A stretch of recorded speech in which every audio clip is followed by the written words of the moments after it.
16 years ago, he left a party and he never got home. Hello, true crimerers. This is the case of Adam Castillo. Viewer discretion is advised. At the time of this case, Adam Castillo was 21 years old and he lived in the Willcox, Arizona area. He was one of 5 kids. He had 2 brothers and 2 sisters, and they were a very close-knit group of people. Adam loved to skateboard. He always seemed to be a very happy, uplifting kind of guy. But just before this case occurred, he had broken up with his girlfriend, Wendy, and he took that really, really hard. According to his sister, he and Wendy were madly in love, and he was just kind of working through trying to get over that. On September 13th, 2008, in Willcox, Arizona, there was a party that night, and it was in an area, I guess, referred to as the Loop. So Adam and his 2 sisters were planning to go to the party. Adam is picked up by a friend of his, and the vehicle that he gets into at that point is now full, so his sisters have to stay behind and wait for the next ride. Unfortunately, the sisters' ride never showed up, so the sisters never went to the party. So when Adam got into that car and left, that was the last time his family ever saw him again. Adam never got home that night. He never got home the following morning. One of the sisters saw the people that he had driven to the party with, but Adam wasn't with them. The friend said, I thought he was with you guys. Now, shortly after the party started, one of his sisters did call one of Adam's friends, Levi, who she knew was at the party with them because he was in the car when Adam got picked up. She called the friend because Adam had actually left behind his wallet and his cell phone at the house. Well, it turns out the person who drove them to the parties told the sister, I had to drop them off and I had to go right back home because I got in trouble with my mom and she needed me to come back. But one of his friends who was in that car that night, Gary, was still at the party with Adam. So by the following morning when Adam isn't home, they report him missing because something just does not feel right. Police get involved. They do a search of that area. They do question as many people from the party that they can get in touch with, but they don't develop any solid leads, and they don't find Adam anywhere. No trace of him. Rumors began to spread that maybe Adam was killed because of some drug thing, but those rumors have never been substantiated. Now, one of the things that the sisters noticed when they saw the friend Gary the following day, when Gary wasn't with Adam anymore, was that Gary had a lot of burn injuries to the side of his face, like fresh burn injuries that were not there the night prior when Gary and the other friends picked up Adam. Well, it turns out that Gary had been pushed into the bonfire at this party. And this is allegedly because Gary owed someone there money, and so that person deliberately pushed him into the fire. And that, according to witnesses, Adam reached in and grabbed Gary and pulled him out of the fire. Gary would tell the sister the following day when he saw her that, your brother probably saved my life. And that's when she realized something happened to Adam, something bad. The theory is that Adam may have been killed for saving Gary. But again, that has not been substantiated. Meaning it's just police have not found proof of that. I don't know how thorough the police have been with this case, but I do know that Adam Castillo is still missing. There have never been any named suspects, never any persons of interest. The individuals who were in the car that night when, taking Adam to the party, they have only been called investigative leads, and that's it. Not suspects or anything like that. And it sounds like if something happened at the party, people are staying silent about it. Because someone there had to have known what happened to him. They say he was last seen around 2 o'clock in the morning walking away from this party, possibly getting into a vehicle, but no one knows for sure. So somebody has to know what happened. Because if the scenario which played out where Gary got pushed into the fire, Adam saved him from that, and then Adam turns up missing, if that happened, someone else knows what someone did to Adam after that. A retaliatory type thing, maybe. But maybe they're afraid to come forward because if they do, they're going to get, killed or gone missing themselves. Well, you can report your information anonymously. You do not have to say who you are.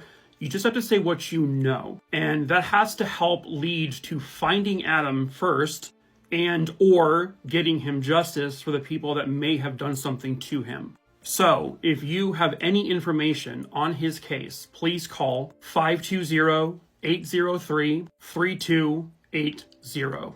His sister does also have a TikTok page called Justice for Adam Castillo. I will tag it here in the description below. They have not posted anything new in like a year or two, but they might still read DMs and stuff like that. So if you know something, reach out to the family. If you're afraid to go to police, reach out to someone, because this family deserves to have their loved one back. And if they need to bury him, let them do so. So please, if you know anything, please help bring Adam home. She was gunned down at the height of her career, and the murder remains unsolved. Hello, true crimerers. This is the case of Barbara Colby. Viewer discretion is advised. Barbara Colby was born on July 2nd, 1939, and she was raised in New York City. Her acting career would begin in theater, which then led her to Broadway, and for about a decade or so, she appeared in numerous plays. Then she would appear on an episode of the show Columbo, and then made guest appearances on various different shows. One of those shows was the Mary Tyler Moore Show. Barbara, pictured here, was so well received that they invited her back for a second episode, and she once again delighted everyone. By 1973, 1974 or so, she had appeared in a couple movies, and then she was a part of a new show called Phyllis. It was a spin-off of the Mary Tyler Moore Show, and that was a show that starred Cloris Leachman, and she was playing the character named Julie.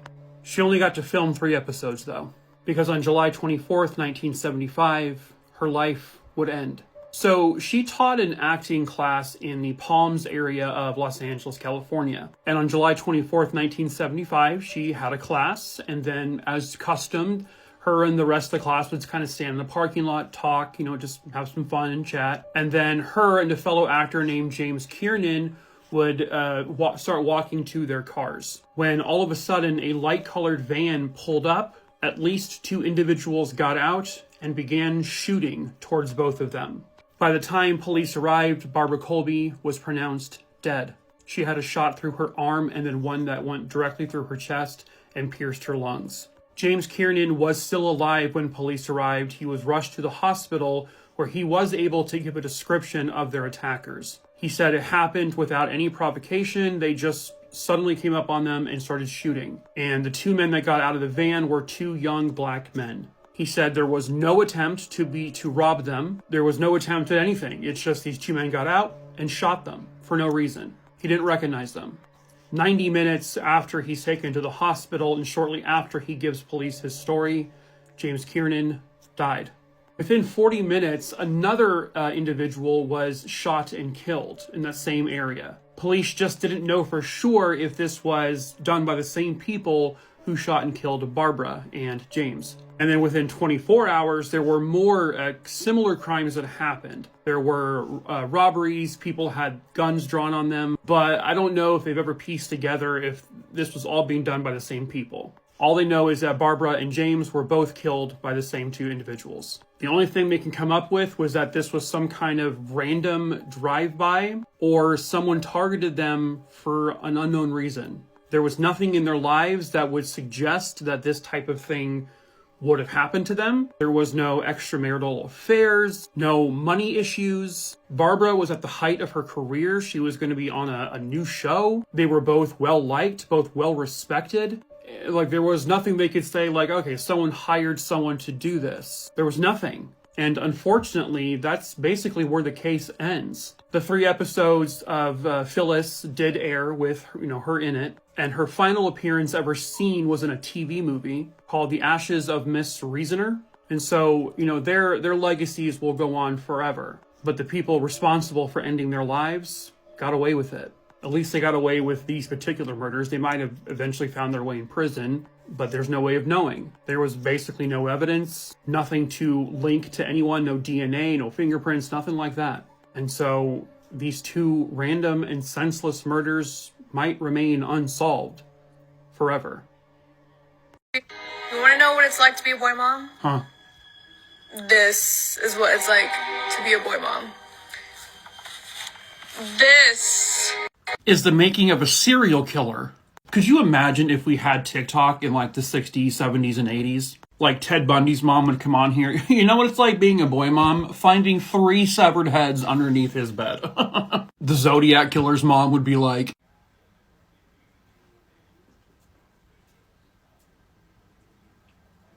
John Wayne Gacy's mom being like, you know what it's like to be a boy, Mom? Getting a call to the principal's office because your son tried to sacrificially remove the heart of another student at school.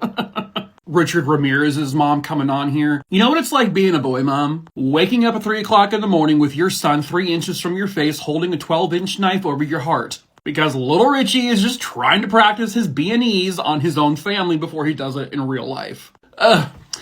Boys will be boys, you know?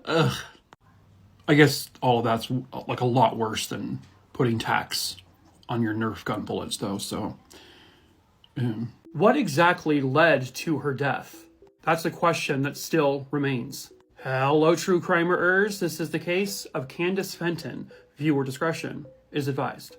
Candice Fenton was born on August 1st, 1975. I believe she was born in Philadelphia, but at a certain point her family had moved to New Jersey. But by 1995, she would relocate herself to Auburn, Alabama to attend Auburn University. And she was doing, though, with the hopes of one day becoming a teacher. Candice was described as someone who made friends really, really easily. She was sweet as can be, always happy. She overcame issues with a learning disability that she had growing up. She always was able to work through it. She was an incredibly selfless person. She rarely ever put herself first. And she loved kids. And that's what led to her desire and her passion to one day become a teacher, like a kindergarten teacher specifically. But sadly, one day, tragically, all of those hopes and dreams came to an end. Candice's mom, Frances, who was still living in New Jersey, hadn't heard from her daughter in several days. At first, she thought this was normal because, she's at college, she's busy. But as more days go by, she's like, something is wrong here. And so she contacts police in Auburn and asks them if they can go check on her daughter at her apartment. Candice was living off campus in an apartment. Police get to the apartment and they make entry. They are hit with the smell of decay, and they find Candice in the apartment. She is lying face down. She was partially clothed, and her body was in a pretty advanced state of decomposition. Candice had a dog leash wrapped around her neck, and also it was used to tie up her wrists. Her wrists were bound behind her back. However, there was not one single sign of any physical attack. There were no gunshot wounds. There were no stab wounds. There were no bruises. She had not been hit or beat or anything. She had no broken bones. The bedroom she was found in, the entire apartment, not one sign of a struggle, no signs of an altercation, no forced entry. But she was bound behind her back with a dog leash around her neck, and she was dead. It looked like a murder, but was it? The coroner determined that ultimately she died of asphyxia, but she was not strangled. The dog leash around her neck was not used in any way, shape, or form to end her life. It was not ever pulled against her neck. No fractures in her neck bones. There wasn't any deep embedded, marks from the leash. And so they have the concept of foul play, but there's no, really, if you think about it, no actual signs of foul play. With not a single injury to her body, she did not have anything under her fingernails to indicate she fought an attacker. The apartment was in neat condition. It was clean. No blood drops, nothing. Ultimately, I believe they think this is a homicide just based on the position and the way she was found, but they don't have physical proof that it was a homicide. It's one of the trickiest cases that I've heard of. Her friends would later recount that police were asking them about what was Candice's sexual orientation. And the police also asked the friends, well, how do you think she died? Which was a bizarre question for police to be asking her friends. But I'm guessing they're asking the sexual orientation thing maybe to discern whether or not what she was into, I guess, sexually. So that, maybe this was an accidental death. I think there is that kind of thought of, well, was this like some sexual foreplay that just went wrong and whoever the other person was got scared and fled? But how did she asphyxiate? That's the question. How did that happen? If they're sure it wasn't from strangulation, manual or with the leash, how did she asphyxiate? Because obviously she didn't tie herself up behind her back. Someone did that. And that's what leads you to think that this had to have been a murder, or the person witnessed her dying accidentally and did nothing. It's baffling. I don't know if they've recently tested like the dog leashes for any kind of touch DNA, because obviously someone did that too. Someone put those on her. And the fact that that person has never come forward publicly kind of screams volumes that they may be a lot more guilty than this just being an accident. So have they tested those dog leashes for any type of DNA? I'm not 100% sure. They should. They have them as evidence, so why wouldn't you test them? Because if you can get DNA profiles, then you can do the whole genetic genealogy, Ancestry.com type things to find out whoever may have done this to her. I mean, I'm inclined to think someone did this to her, just based solely on how she was found. It's just strange that there was no evidence of anything else. Have they dusted for fingerprints? I have to assume they did, but I don't know for sure. Was there any foreign DNA found at the crime scene that they've already tested? I'm not sure. But if someone did this to her, then someone out there has to know. If you have any information on the death of Candice Fenton, please call 334-501-3159. We've all seen true crime shows where CCTV footage plays a humongous role, but I never understand it because I can never see shit. You see, a detective will look at an image like this and they'll go, oh yeah, I can see a white male, approximately 6 foot 1 inches tall, 192 pounds. They are wearing white sneakers with black shoelaces, blue Levi jeans, a checkered t-shirt, size medium that they got from, okay, it's Walmart brand. And, oh yeah, okay, so right there, yep, they're wearing a Rolex watch, and the time on it is 9:12 p.m., which lines up with our murder. I know it's black and white, but yeah, as you can see right here, they're getting into a bright red 1997 Hyundai Elantra. Okay, and then this hubcap has a little ding on it, like a little scratch on it, as you can clearly see. Our suspect also has hazel eyes, and it's a pretty short haircut. I can see they have a few, what was that, pink streaks in their hair? It's nice, that's creative. Oh, and they stepped in a little tiny thing of dog poop. So we should be able to use dog poop DNA. Yeah, okay. Okay, and I'm reading their lips as well. And they are saying, oh, this is weird. Peter Piper picked a peck of pickled peppers. Oh, okay. That's a clue. Because our victim one time went to school 12 years ago with a student who went by the name of Peter. Wow. Meanwhile, I'm watching the show and I'm looking at this like one of those magic eye puzzles, squinting, and I'm like, I see a moose. Is that wrong? A moose? No? Okay. She was murdered on Christmas Eve and her case remains unsolved.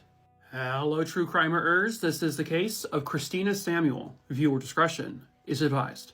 At the time of this case, Christina Samuel was 22 years old and she was a recent college graduate who was planning to go to law school starting in 2015. Christina's brother would describe her as an angel. She never had a single enemy in the world. She seemed to always have a smile on her face, and she was just always happy and very excited to be starting law school. But unfortunately, that never got to happen for her. On Christmas Eve 2014, Christina was in town in Detroit, Michigan for the holidays. And at some point that night, she was in a parked car with an acquaintance of hers, and this was on Carlisle Street. And her and this friend were just talking. When suddenly, this car right here, this green one, I think, pulled up next to Christina and her friend. They put a gun out the window and began to fire. Both Christina and her friend were shot. And unfortunately, it proved to be fatal for Christina. Her 24-year-old friend in the car was also shot, but he did survive. The car, you can see from a surveillance camera in someone's house right here, sped past the stop sign and just kept going fast. Who that person is, though, is unknown. Is that person definitely the shooter? They don't know. But it coincided with the time frame of when the shooting occurred, with witness accounts, and the fact that the car sped down this street and right past a stop sign told police that this was likely their shooter, or someone who knows something. However, whoever drives this car has never been identified. Christina's family is devastated. This happened on Christmas Eve, and, Christmas will never be the same. Her brother does not decorate for Christmas anymore. As a matter of fact, the only thing he puts on the walls in his home is Christina's diploma, just as a reminder of what Christina was able to accomplish in life and what she was about to accomplish. And now all they want is answers. They want to know who did this and why. Police have said that they believe that the male in the car with her that was also shot was likely the intended target, and that Christina just got caught up in the crossfire. If they've actually confirmed that 100% though, I'm not sure. What the friend has told police, I'm not sure. But it is clear that he was also a victim in this. But somebody somewhere out there has got to know the truth, and perhaps that someone is you. If you have any information on the Christmas Eve murder of Christina Samuel, please call Crime Stoppers at 800-SPEAK-UP, which is 800-773-2587. Help Christina and her family get the justice she rightfully deserves. This 14-year-old child would commit one of the most heinous double homicides. Hello, true crimerers. This is the case of Cindy Lewis and Curtis Rizzo. Viewer discretion is advised. This case occurred here in Palmyra, is that how you say it? New York. 15-year-old Cindy Lewis, who was born in 1975. She was a middle school student and a part-time babysitter. Cindy was well on to having a very bright future. She would frequently babysit this 1-year-old boy named Curtis Rizzo. He had been born in 1989. And much like with Cindy, he would never be allowed to grow up. On August 1st, 1990, Cindy was babysitting Curtis, when early on that evening, the families of both individuals would realize they couldn't find them. Now, I'm not sure if she was babysitting him at her home or if she was babysitting him at his home, but it was the middle of the afternoon when she started babysitting him, but at some point they turned up missing. So both families, after searching for them for some time that day, would officially report them both missing. Unfortunately, it would not take long to find them.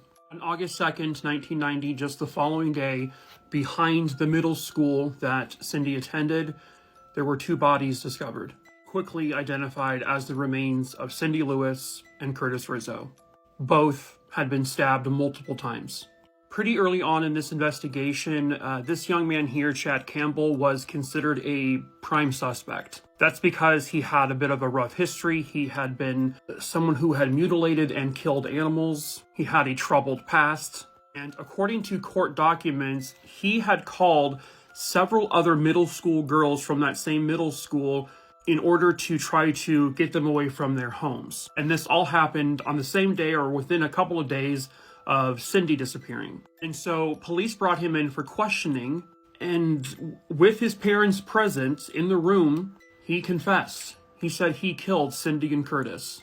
He called Cindy the day she was babysitting, and he admitted that he deliberately lured her away from the home she was at, so she puts Curtis in his stroller. And several witnesses would also confirm that they saw Chad just outside or behind the middle school, and then within a few minutes saw Cindy pushing the stroller with Curtis towards the direction they saw Chad. And this was the area where eventually both victims were found. The murder weapon wasn't found when the bodies were found, but Chad led police to where he threw the knife, and it was there, and it was confirmed to be the murder weapon.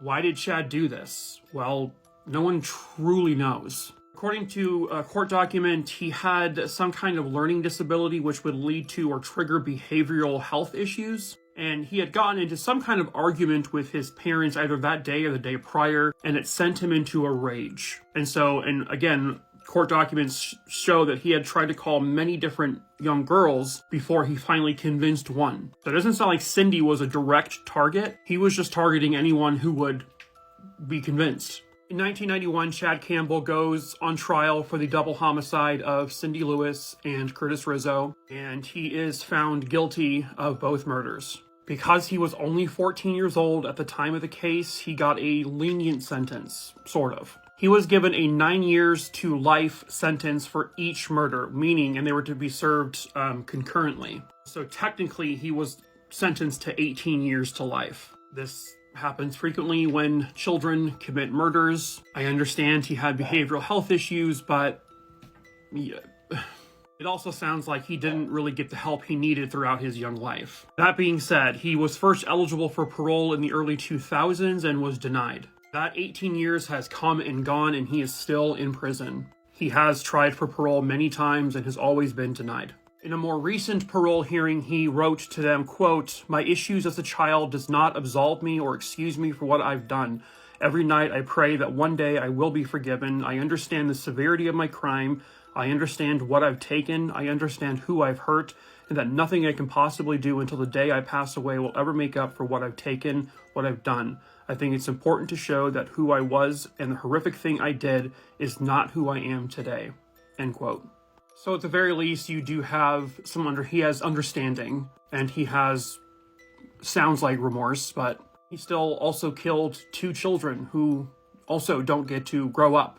He took 2 people from 2 different families, 2 entire families who are now devastated, whose lives are changed forever. And I'm sorry, but he killed them. Like, he brutally murdered them. This was intentional. He knew what he was doing. He tried to get other teenage girls out there before Cindy. God only knows if he didn't get caught, would he have done this again? And so, in my opinion, he is exactly where he should be. And personally, I don't think he should ever be free. He has been missing since July of 2024, and his family just wants answers. Hello, true crimerers. This is the case of Clyde Holmes. Viewer discretion is advised. Clyde Holmes is a 41-year-old man from Little Rock, Arkansas, and I guess he also goes by Clyde Boatwright Jr. On July 10th, 2024, Clyde would leave his home in his truck in Little Rock, Arkansas, and from there, nobody has ever seen him since. On July 11th, the following day, his truck is found abandoned about 3 hours away. This is in Newton County, Arkansas. It was found on a county road off of Highway 74 East, and that was between Jasper and Piercetown. The truck was found pulled off to the side of the road. It was locked up, and nothing really seemed out of the ordinary, like there wasn't any sign of a struggle or any signs of foul play. But whoever was driving it was nowhere to be found. So the truck was towed. But when Clyde's family reported him missing, when they set up a missing persons report, that's how the police in Little Rock found out about the truck being abandoned in Newton County. So now both police departments are working together. His cell phone was actually left at his apartment, still plugged into the charger. So I guess his truck was found about 20 minutes from the town of Harrison, which apparently is known still to this day as being a sundown town. But a person doesn't just fall off the face of the earth and never be seen by anyone ever. Obviously, the hope is that foul play was not involved, that maybe he just went away on his own. That is a possibility. But police have had absolutely no luck finding him or getting anyone to come forward with any kind of I saw him here, or I saw him there, or I heard him say this or that. He didn't announce any plans to go somewhere. He was just there, and then he was gone. And his family just wants him home in whatever capacity that may be, hopefully alive, but they just want the answers. So somebody somewhere out there has got to know where he is or what may have happened to him. I can't stress enough. Obviously, it's the hope is that he is still out there alive and well. But if something happened to him in terms of foul play, whatever may have happened, whoever did it needs to be brought to justice, and they also need to bring Clyde home. So if you have any information on the whereabouts of Clyde Boatwright Jr. / Clyde Holmes, you can contact 501-404-3016. He is 41 years old. He is 5'10". He has black dreadlocks. He was seen in his Dodge Ram, which was midnight blue and 4-door, which again, the police have. But maybe someone saw him in that truck or around the truck. Maybe someone saw other people near the truck where it was eventually found. Any information you have, you can remain anonymous. You don't have to say who you are. You just have to say what you know. So please help Clyde's family get these answers. 5 men go out to sea, and the question still remains, what exactly happened to the crew of the Sarah Joe? Hello, true crimerers. Viewer discretion is advised. This case started off the southeast coast of Maui in Hawaii, specifically from the town of Hana. 5 men, 5 friends, would go fishing that day. Ralph Malayakini, Peter Hanchett, Scott Mormon, Benjamin Kalama, and Patrick Wissner. It was a very calm and peaceful day. The waters were not rough whatsoever when they set out. They would hop aboard their 17-foot Boston whaler, which was named the Sarah Joe, and they head out to sea to do some fishing. They went out to sea, but would never come back to shore again. They left shore at approximately 10 o'clock in the morning, but by 1 p.m. there was a very strong wind They kind of just suddenly appeared. This would tell locals that a storm was coming. And a storm, in fact, did come. It was a brutal storm. Anyone who may have been at sea at that point, especially in a vessel like the Sarah Joe, may not stand a chance. But one of the fathers of one of the men would get aboard their own boat and rough the crazy waters to see if they could find the men. They had no luck. Once the storm cleared, they would begin searching for the men. First, they started off the shores to see if anyone, maybe the boat had crashed. People would search on foot across the entire shoreline, but they never found a single shred of the boat or any of the men. The father of one of the missing men would contact a marine biologist named John Naughton to see if he could help. And they were obviously being helped as well by the U.S. Coast Guard. They searched those waters for a very long time, but never found anything. What made matters really difficult was the fact that the Sarah Joe was a bluish turquoise color, and it had a white kind of trim around it, meaning it would blend in with the water very easily, which would make it much trickier to find, because they also brought in helicopters to search the sea and found nothing. They ended up searching a total of 73,000 miles worth of ocean. The 5 men were gone. It's possible the boat could have completely been destroyed and maybe it sank. Maybe the men were lost at sea. Eventually, they called off the search because they just were gone. Then, on September 9th, 1988, nearly a decade later, the mystery would take a turn.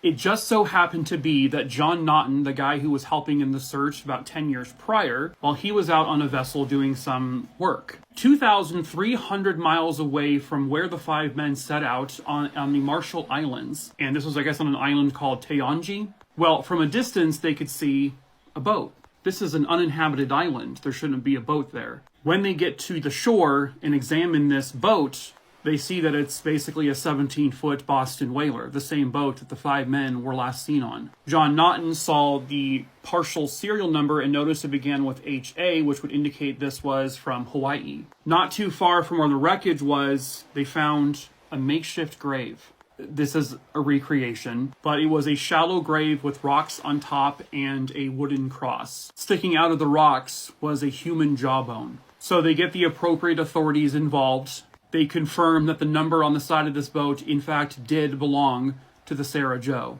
They found their boat, but there was just one grave. In that grave, they also found intentionally buried sheets of paper, and in between each piece of paper was a tiny square of like foil. They didn't really know what that meant at the time. They pulled partial human remains from that makeshift grave and confirmed that through dental records, they were the remains of one of the men. It was Scott Mormon. But where were the other 4 men? There were no more grave sites ever found. No other human remains were found. Did 2 of them survive the initial incident and found themselves on the shores of this beach? And one of them died and the other one buried them? But then what happened to the other one? Did they all make it to shore and died from exposure? But where are the rest of them?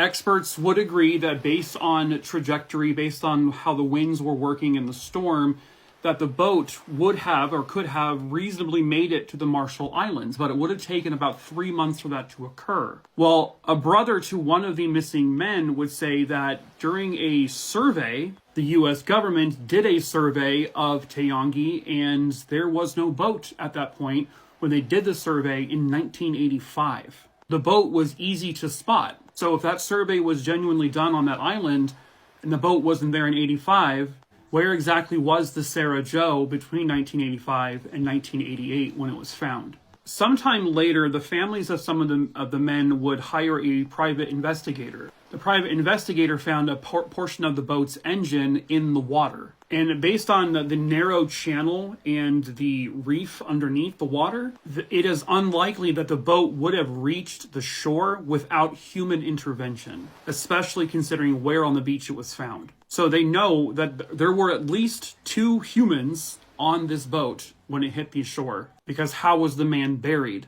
There was speculation that perhaps a Chinese fisherman who would commonly fish in that area may have found the remains and buried them and didn't say anything because they actually were fishing in an area that was illegal to fish in. And to this day, the mystery of what exactly happened to the crew of the Sarah Joe still lingers. The boat has been brought to the yard of one of the missing men's family members, where it resides today. There are many possibilities of what could have happened to them. This 2,300-mile journey without food or water that would have taken 3 months, well, there's no way the men would have survived. So how many of them made it to that shore? Who buried Scott? And where are the rest of them?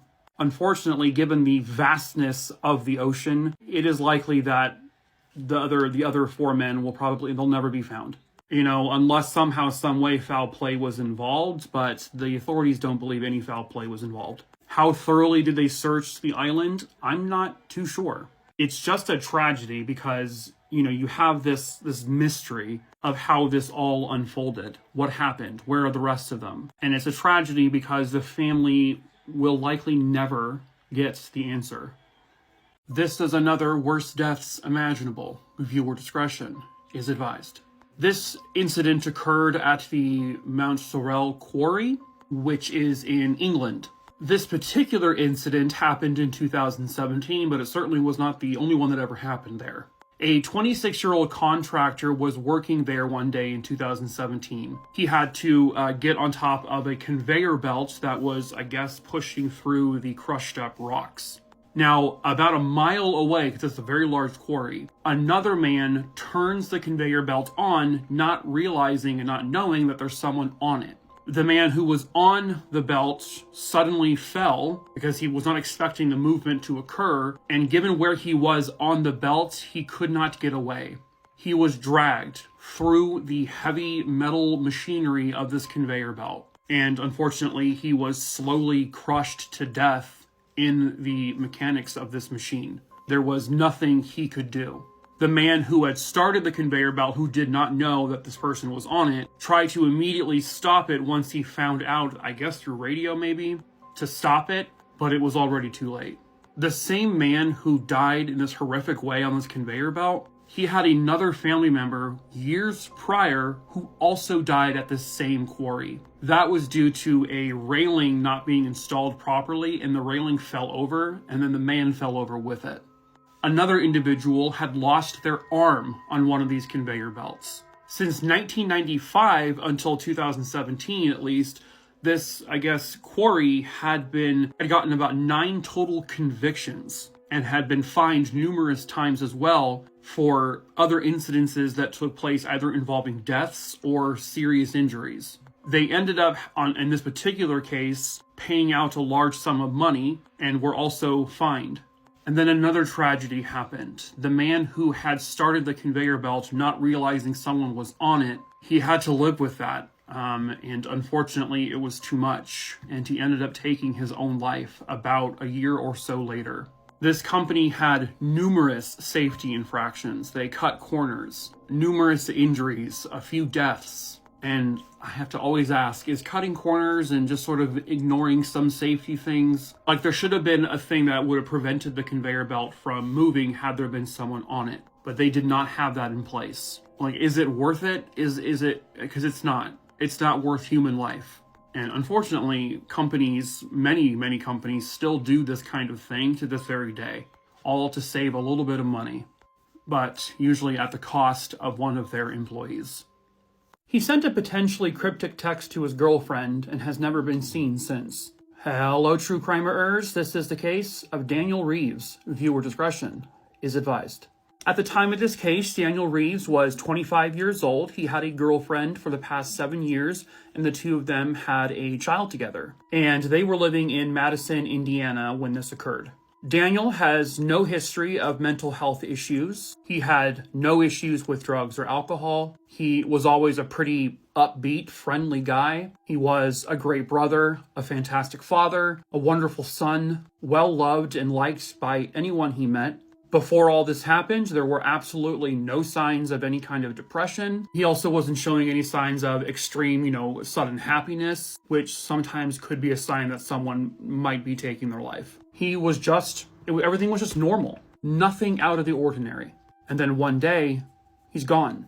It was May 3rd, 2008. He was at his girlfriend's house with their child. It was really late at night, and his girlfriend, Sarah, she fell asleep. She woke up sometime around 4 o'clock in the morning, and Daniel was no longer next to her. She looked around and could not find him anywhere in the home. Then she checks her phone and sees she has a text from Daniel. The text was sent to her just before or around 4 a.m., so very shortly before she woke up. The text simply said, "I love you." No explanation about where he went. She assumed maybe he went back to his parents' house. He did that sometimes. When she reached out to them, he wasn't there. She tries calling his phone. She tries texting him. His family tries calling and texting him. Nothing. No response. This was extremely unlike him. To just pick up and leave abruptly was not something in his character. And he always remained in constant contact with his girlfriend and his parents. But suddenly, he's just fallen off the face of the earth. After about a day or so, they report Daniel missing because this is just unusual. Police at first were like, okay, I mean, he's an adult, he's 25. It's not illegal for him to make himself disappear. So there's not much we can do. And they said, and his car is also missing. He obviously got into his car and drove away. That just means he went somewhere. He needed to cool off maybe. But they're like, cool off about what? I mean, he was not in any kind of arguments with anyone. There were no issues whatsoever. About a week later, on May 10th, 2008, his vehicle is found here on this road. Now, the car was reported as being abandoned by people who lived in this neighborhood. It was somewhat close by to where the girlfriend lived. So it was towed, and then police found out about it. But when the car was found initially, the car was completely unlocked. All doors were unlocked. His wallet was in the car with all of its cash and credit cards. And also his ID, driver's license, all of that was in his wallet. No signs of foul play in the car or around it. Nobody heard anything unusual when the car was left there. No sounds of people arguing, no, sound of cars speeding away, no gunshots or anything like that. It's just as if Daniel drove up to the spot, got out and walked away from it. His parents and his girlfriend thought it was extremely strange that his car was unlocked because anytime he would park his car anywhere, he made sure to lock his car. And something else that's unusual is his keys and his cell phone were both not in the car. However, it appears his cell phone had been turned off. Every single call they made from that point went to voicemail. From the day he disappeared. I don't know if they had pinged his cell phone or anything like that, but it's never been found. The area in which the car was found was an area that he didn't live in, but it was an area he was somewhat familiar with. There was a park nearby that he would go to all the time, and so they searched that park very thoroughly.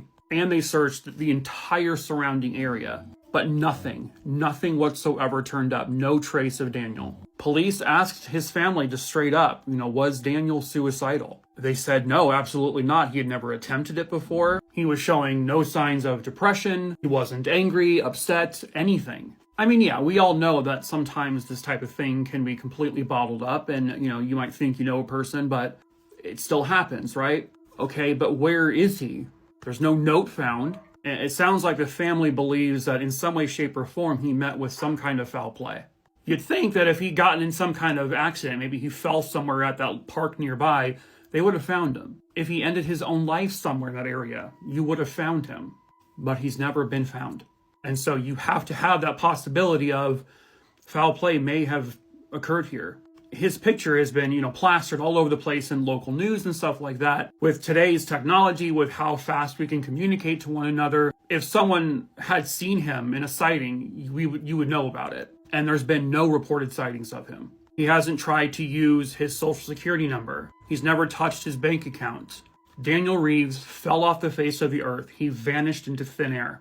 That's certainly what it seems like. Daniel Reaves was 25 years old. He had brown hair and blue eyes. He was about 5'11" and weighed approximately 145 to 150 pounds. He was last seen wearing a light colored t-shirt, tan shorts, brown suede sneakers, and he may have been wearing a black leather jacket that was not found at his girlfriend's house or in his car. Somebody somewhere out there has got to know what happened to Daniel Reaves, because something happened to him. Whatever that is, something happened, and it likely isn't good. If you have any information on the whereabouts of Daniel Reaves or what may have happened to him, please call 812-689-5000.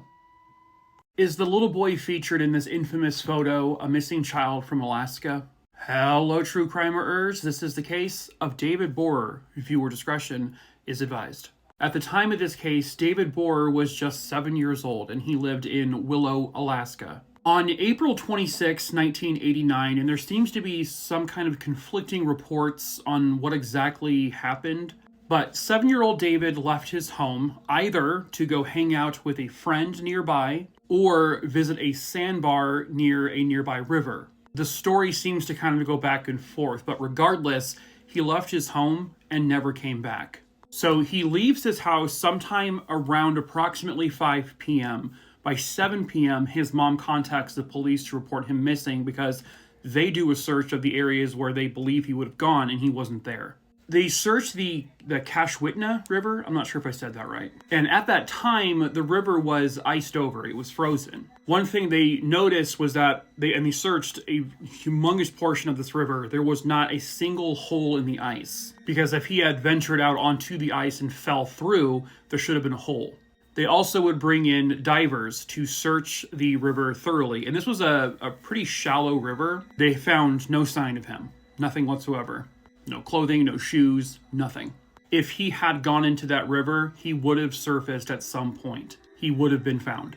The town gets involved in searching for the 7-year-old boy. They begin searching the woods. This was a colder time of year. It's possible he went into the woods and maybe died of exposure.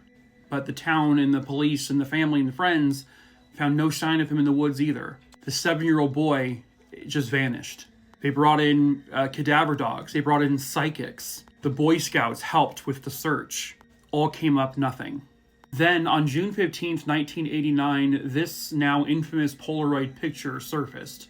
The picture was found in Port St. Joe, Florida, and it clearly depicts a young woman and a young boy bound on a bed with duct tape over their mouths. One of the bigger theories about who the young woman is potentially Tara Calico. She disappeared from New Mexico on September 20th, 1988 at the age of 19. She's never been found. But there were some people who thought that the young boy in the photo looks a lot like David Borer. They also had another young boy that they thought may be him, but that young boy was eventually found. David Borer has still never been found. And there is still just kind of that theory that always lingers. I mean, it really does look like him. But is that the mind playing tricks on us? It's not a great quality photo either. It's an old, Polaroid. And the Polaroid they determined had to have been taken in 1989 or later because the film stock that was used was not even made or produced until 1989. So the timelines fit. But the photo being found in Florida, where he disappeared all the way in Alaska, but then Tara Calico disappeared in New Mexico, that makes it even trickier. And as it were, neither of these individuals have ever been identified. Not officially. Some speculate this was just some sick prank. If David Borer was still alive today, he may look something very similar to this. Obviously, you have to always have hope that he could still be out there somewhere, but he was 7 years old when he vanished. You can't just start a new life at the age of 7 on your own. Someone had to have taken him, or he had to have died possibly in the river and just never found him. Maybe he died in the woods, they never found him. Maybe animals got to him. There's also a theory that he may have been attacked and killed by a bear, but you would have found some remains, and nothing has ever been found. No bones, no clothing items, nothing. And so that really kind of pushes up the primary theory is that foul play may have been involved here. That David Borer may have been kidnapped, abducted by some stranger on the side of the road, and God only knows what happened to him from there. But somebody somewhere out there may know the truth. Perhaps that someone is you. Maybe you know who did this to him. Maybe that person is gone. Or maybe you no longer are affiliated with that person. You were always scared to come forward. Well, now is the time to come forward. It's been well over 30 years. It's time to come forward. It's time to give his family some answers. If you have any information on the whereabouts or what happened to David Borer on that day, please call 907-733-2256 or 907-269-5511. A car on fire, a body inside. Was it murder? Was it suicide? Or is he still alive? Hello, true crimerers. This is the case of Ed Baker. Viewer discretion is advised. At the time of this case, Edward Gerald Baker, who would go by Ed, was 52 years old, living in the Houston, Texas area. Once a shoe salesman and insurance agent, he slowly became a self-made millionaire. In the 80s, he started an oil investment company, and it quickly took off for him. It was a company called Vanguard. He started this business at a time when the oil industry was booming, and he became a multimillionaire. He had gone through a few wives, and he was enjoying this new life of wealth. He would splurge on not one but two different facelifts for himself. He also took to gambling, and then he purchased a dream car of his, a Jaguar. By 1984, he is on to his, I think, fourth wife, and this was a woman that he worked with at Vanguard. By 1985, the oil industry was beginning to dip.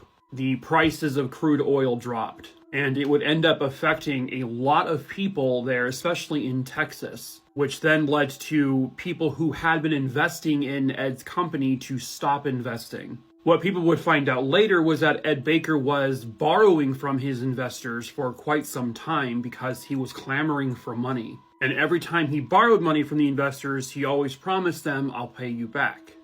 However, that never really happened. This would lead to tax issues, something that was going to potentially land him in jail. And he may have been embezzling money from his business. There were even allegations that Ed Baker had somehow gotten involved with the local mafia, and that Ed got to a point where he owed them a significant amount of money that he wasn't able to pay. Has that been corroborated, though? It doesn't sound like it has been. Suddenly, Ed's life, once booming, thriving, has now taken a complete turn for the worst. On November 6, 1985, Ed goes to the home of one of his ex-wives, and he is in complete disarray. He comes off as being very paranoid, says he's being followed by people. He tells her and then other friends of his that he has been getting death threats by letter. He's been getting death threats over the phone. The day he went to his ex-wife's house, he says he had just left his home to go to the ex-wife's house because someone had called his home and said, "Today is the day you are going to die." And then in a paranoid huff, he storms out of her house, gets into his Jaguar, and takes off. And he's never seen again. The morning after this, Ed Baker's, gardener, he noticed that a window at Ed Baker's house had been broken. A telephone had been thrown onto the floor and knocked off the hook. There was an ashtray tipped over and spilled on the floor. And his shotgun that Ed owned was missing. But all of his personal items were still at the house, like his wallet, his clothes, his suitcases. Anything he would have needed if he was planning to just bolt and run away was all at the house. There was no sign of a theft or a break-in other than the broken window. The house wasn't in any kind of disarray, and so eventually he would be reported missing. November 8th, 1985, 9 o'clock in the morning, people have called police about a fire in a nearby rice field. By the time police and fire arrive, the fire is pretty much out, and they find the remains of a completely charred and burnt to a crisp Jaguar. In the car, they find a body. However, the body has been so badly burned that it's not even a full person. They can't tell the body's gender. The entire human body was reduced down to a whopping 32 pounds. That's how bad the fire was. They run the license plate of the car and they confirm that this is the car of Ed Baker. At a later date, they would state that within an almost certainty, through scientific testing, that the remains found in the car did in fact belong to Ed Baker. However, there was no dental records that can be used because there was no teeth. Back in 1985, DNA technology was not what we have today. So they could not say with 100% certainty that the body inside that vehicle was Ed. But they said it was him regardless. On the floor of the passenger side of the vehicle, they did find a gun. And it appeared to have been fired once, but it was really hard to tell because all the other bullets inside had exploded from the heat. They did find several gasoline cans inside the vehicle, and the shotgun that was missing from Ed's house was also in the car. It was obvious to fire investigators that someone deliberately set this fire. But you also have a man inside who they believe, based on the autopsy, had a bullet wound. So this person was shot to death. So they ruled that this was a suicide. Ed Baker shot himself, and then somehow maybe he had an accomplice, right, who set the car on fire.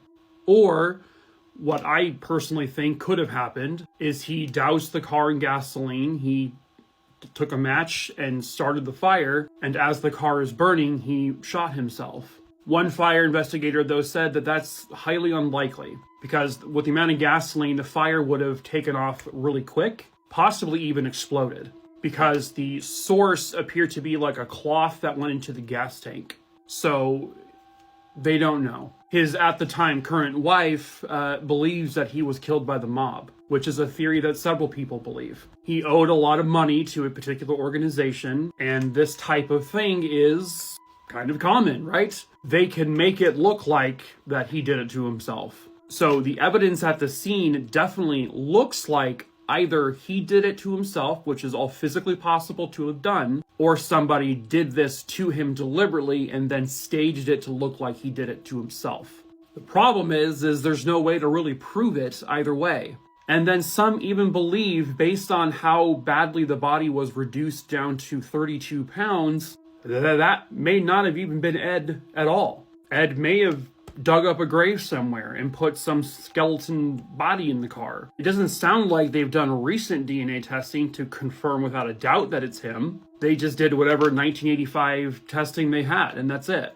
There is a theory that he took the money he had embezzled from his company and fled out of the country and left all of his everything behind to start a brand new life. He had the money to do so, but there has never been any confirmed sightings of him, and this scenario is rather unlikely, but not out of the realm of possibility. I've covered cases just like this where people did this exact thing, and it turns out the body inside was not the victim they thought it was. His lawyer did receive a note, I think the day that this all happened. It was from Ed. Basically, it was Ed saying goodbye, that if you receive this letter, I am dead, which would imply that he knew he was going to die, meaning he knew he was going to end his own life. Or he was just that paranoid that he knew with all the death threats that he was going to be killed by someone. Again, you could interpret it both ways accurately.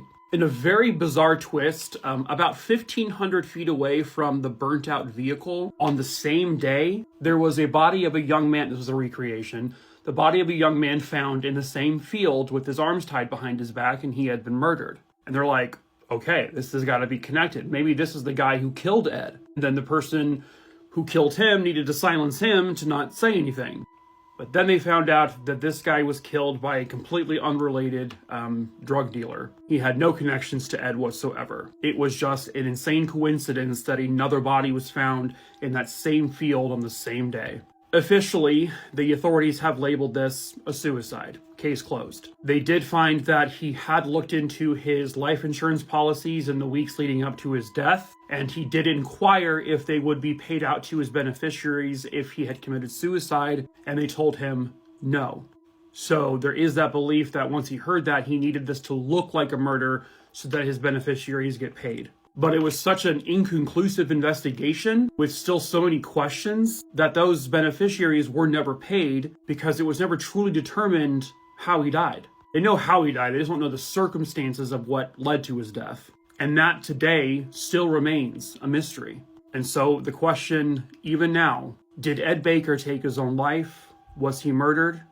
Or is he still out there somewhere? Unless he is found or unless they do new scientific testing to confirm it's his body, this could remain an unsolved mystery forever. He was absolutely adored by the community, but somebody brutally took his life. Hello, true crimerers. This is the case of Frank Newbery. Viewer discretion is advised.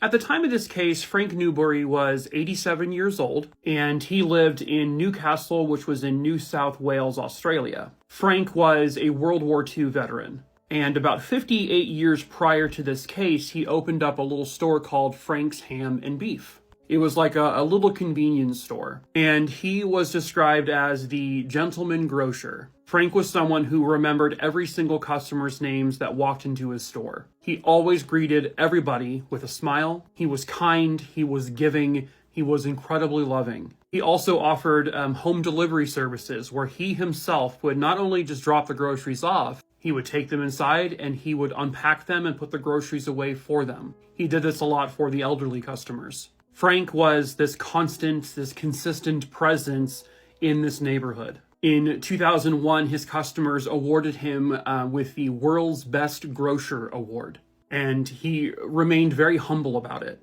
But on March 12th, 2007, an absolute monster took Frank away from the world. It was the evening of March 12th, 2007. 87-year-old Frank Newbery was found inside his store, deceased. Frank had been bludgeoned to death. It was believed to have been done by some sort of very large blunt object, which was not found in the store. Police would conduct a very thorough search of the entire store and the surrounding parts of it, but it did not yield much evidence. The news of Frank's brutal end just completely destroyed the community. Everybody was in complete shock. Who would do this to Frank, of all people? And why would they do it? Initially, they thought that this was a robbery because the cash register was opened and money was missing from it. But in Frank's pockets was a significant amount of cash, of his own money. It wasn't touched.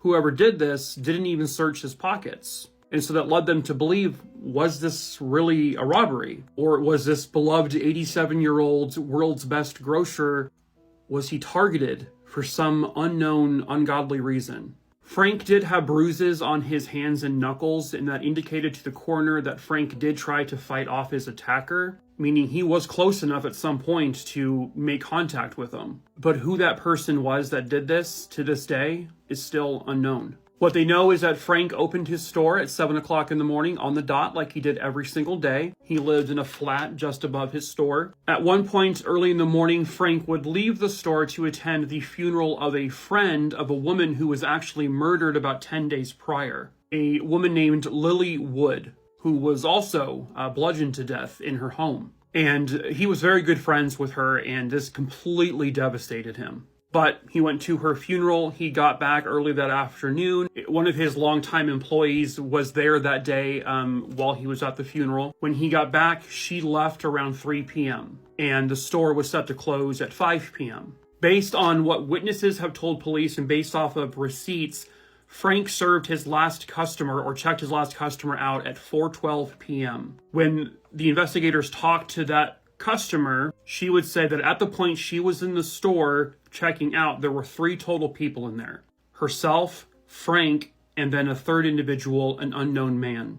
The customer was described as a male with long blonde curly hair. He was wearing a baseball cap and a polo shirt. However, she couldn't describe much more of him because she wasn't aware that she was supposed to be remembering all the details about someone. 6 minutes after she left the store, another customer walks up that the doors of the store are closed, which was unusual. This customer peers in through the window because he can't get inside. He sees someone ducking behind the counter, and that this was a man putting something into a bag. But he knew the person wasn't Frank. This man had long hair and was wearing some type of hat. He couldn't tell exactly what kind of hat it was. But the description that he gave was really close to the description the last customer gave.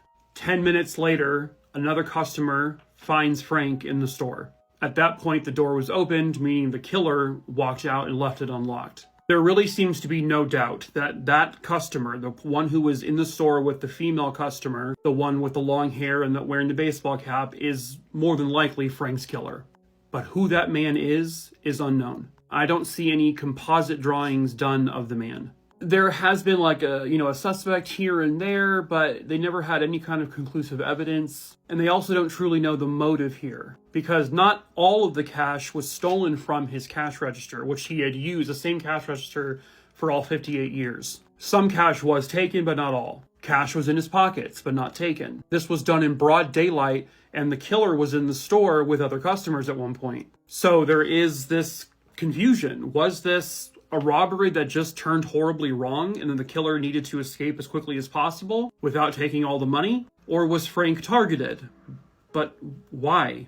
They have found nobody in his life or anyone connected to his life that would have anything close to a motive to do this to him. Sometime after Frank's death, the city was going to close and demolish his store, but the community said absolutely not. They fought like hell to make sure that his store remained open.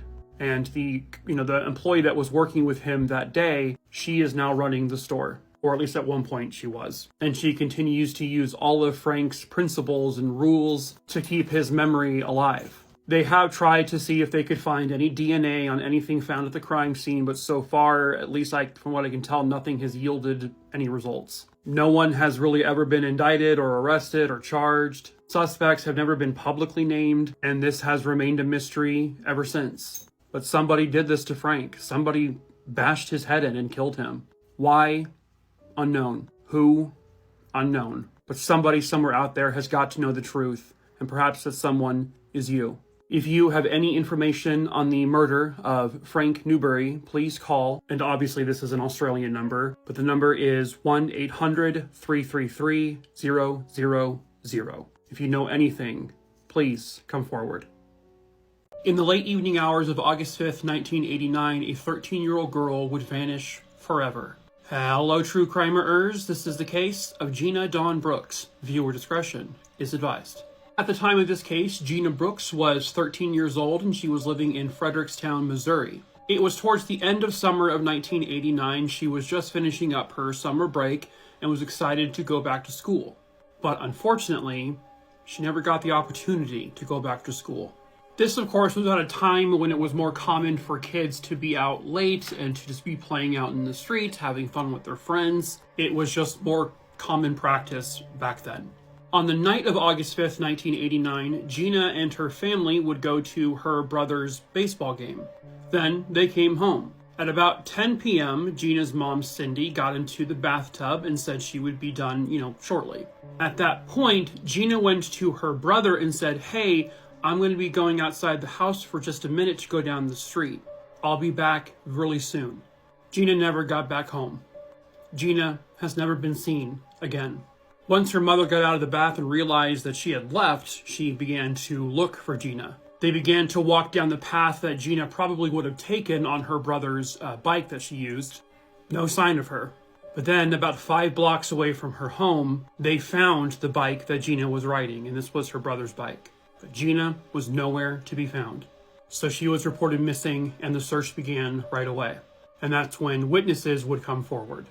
A couple witnesses would come forward to state that they saw Gina near the First Baptist Church, which was just down the street from her home. She was on her bike and then stopped when a dark-colored, kind of beaten-up station wagon stopped next to Gina and this person in the car were talking. Then at some point, the station wagon begins to drive away and Gina continues down the road. And then Gina just fades off into the night, never to be seen again. But witnesses would say that sometime around that same time frame, they heard the scream of what sounded like a younger girl. She was screaming for help. And then some people saw a station wagon speeding away from the scene, wherever the screaming would have taken place. And pretty much in that same area is where the bike was found. At this point, they believed that Gina had been abducted. The community is searching everywhere for her. They're knocking on everybody's doors. This is before cameras were on people's homes, and so they had to rely on eyewitnesses. Now, people did recognize the person driving that station wagon. It was a man identified as Bryant Squires. I can't find a confirmed photo of him. But the witnesses did state that they saw at least one passenger in the car. And from there, 2 more names came from this. Nathan Danny Williams and Timothy Bellew. The 3 men in question were acquaintances. They knew each other. And it sounds like they believed that all 3 of these gentlemen were in that station wagon that night. Bellew had a history of sexual assault, allegations, and convictions. Danny Williams had been accused of or charged with a murder from the 70s, but the charges for that murder were dropped because there was no evidence connecting him to it. He also had a long history of committing other crimes. Now, in 1996, Bryant Squires, the owner of that station wagon, he was dying from AIDS. And he would tell a nurse on his deathbed that he was involved in what happened to the little girl. And that's when he also accused Danny Williams and Timothy Bellew. Now, I'm not sure which one of the 3 of them was being accused of directly committing the murder. It sounds like Squires was trying to put it on the other 2, or at least Danny Williams for sure. It sounds like he implied that her throat was cut and they hid her body somewhere. but then he dies in 1996. But then Danny Williams was charged with the murder of Gina Brooks, and he would plead not guilty to first-degree murder. However, the charges soon after that would end up being dropped because there just was not any substantial physical evidence connecting him or any of them to the case. Just the word of a guy dying from AIDS, a known criminal. All three of them are known criminals. They then speak to Mr. Bellew. In around 2000, 2001 or so, he is charged with the murder of Gina Brooks. And he tells the FBI where they could find the body. He said that her body was in a meat freezer on his family's 96-acre farm property. So a very thorough search is conducted. They bring in, cadaver dogs. They bring in ground-penetrating radar. They start digging. And they've dug several holes on the property where Mr. Bellew said the girl would be, but they had no such luck. They did not find her. So Mr. Bellew would end up being charged with lying to the FBI about her whereabouts. The murder charges, unfortunately, had to be dropped because they did not find her body, and again, they had no evidence. He would end up pleading guilty to the perjury charges and was sentenced to 30 months in prison for that. Now, Mr. Williams would end up going to prison for unrelated charges. He'd been convicted of forcible rape and sodomy in another case, and he's now in prison for the rest of his life for that. Meanwhile, the search for Gina continues. It's now been well over 30 years, and they have found no trace of her. Were those three men, were they actually involved or not? I mean, they have multiple witnesses stating that they saw that station wagon, which they did confirm that one of those men drove. One of those three men confessed to being involved with her abduction and murder, but was he just being a dick?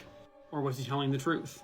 Well, nothing he provided ever led to finding her. Nothing any of them provided led them to finding her. And there's been zero evidence. They don't even know where she is. It does sound like those three men, at least two of them, were definitely involved in this, but you have to have proof. And most importantly, it's important to find her. You can go to trial with no bodies, but it's a tough case to prove. Somebody somewhere out there has got to know the truth about what happened to her that day, that night. Someone has to know where they put her.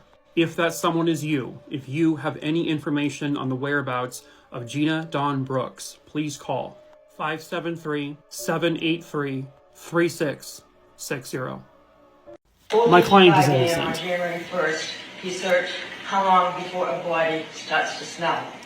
At 4:58 a.m., were you just curious? How to stop a body from decomposing. At 5:20 a.m., he searched how to embalm a body.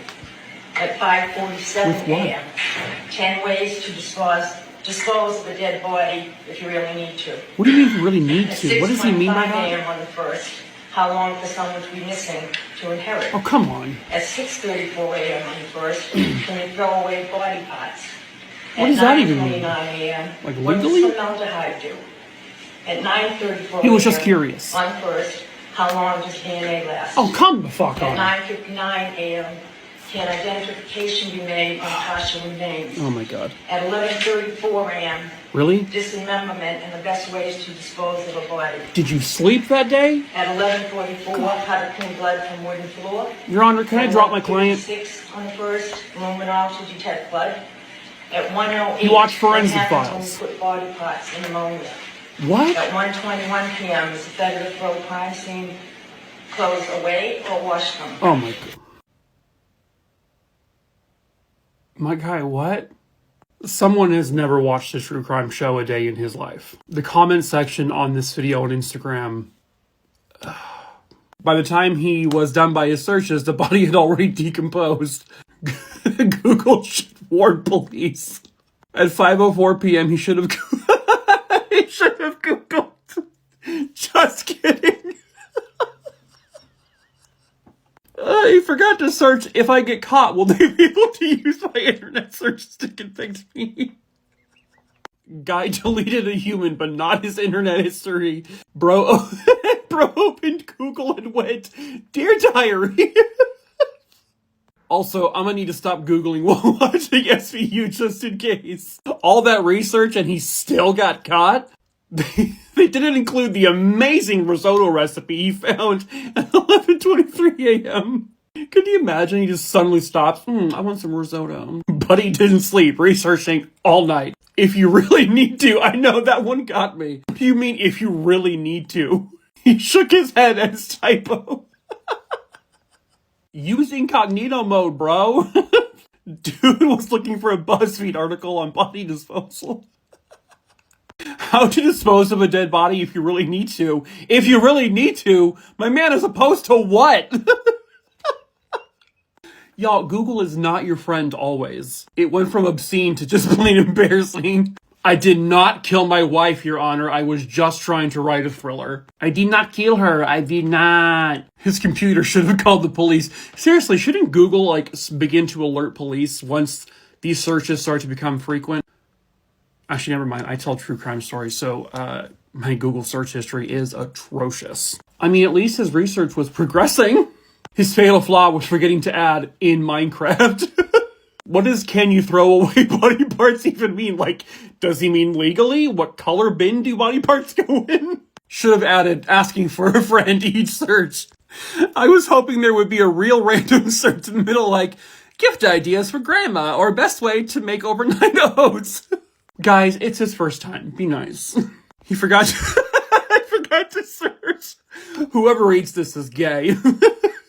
Can't wait for ChatGPT to be snitching on people in court. They're just going to be calling it as a witness. God, people just do not learn that technology it will be your downfall if you do dumb shit like that. If you kill someone, you psychopath monsters, the internet will always tell on you. Technology will always rat you out. And thank goodness it does. An incredibly brave mother would go undercover to get justice for her son. Hello, true crimerers. This is the case of Gus Hoffman. Viewer discretion is advised. At the time of this case, Gus Hoffman was just 20 years old, and he was living in Los Gatos, California. I know he had at least one brother. Gus was an incredibly talented musician. He loved music. He was also really, really good at restoring old motorcycles. It was a passion of his. He did not consider himself a motorcycle rider per se. He was more interested in just fixing them up and then selling them. So in 1978, he was restoring an old Harley Davidson. It was a 1966 Sportster, which apparently was a motorcycle at that point that a lot of motorcycle gangs were using. There was one gang named the Forgotten Few. So Gus's parents would tell him, hey, listen, we need you to get that bike out of this house. You know, because they found out about the fact that the bike was used by motorcycle gangs, they felt for their safety and their son's safety. So they gave him an ultimatum. You need to either get rid of that bike and sell it, or, you know, you need to move out of the house. And both of his parents told him, we don't want you moving out of the house. We want you here. And so Gus agreed to sell the bike. He just said, hey, give me a couple more months so I can get all the parts, so I can restore it to its highest potential, so I can get money for it. And they were fine with that. On July 4th, 1978, he was done. He had fixed the bike up completely. And he wanted to take a spin around the area just to make sure everything was good. So he gets onto the motorcycle. This is a recreation. He drives down the road. None of his family or friends ever see him ever again. He should have been home after at least a couple of hours, and his mom, his dad became very worried. And so eventually they would go to police to report him missing, but they told them, you know, he's 20 years old, he's technically an adult, and we really can't do anything for 48 hours, you know, that whole spiel they always give.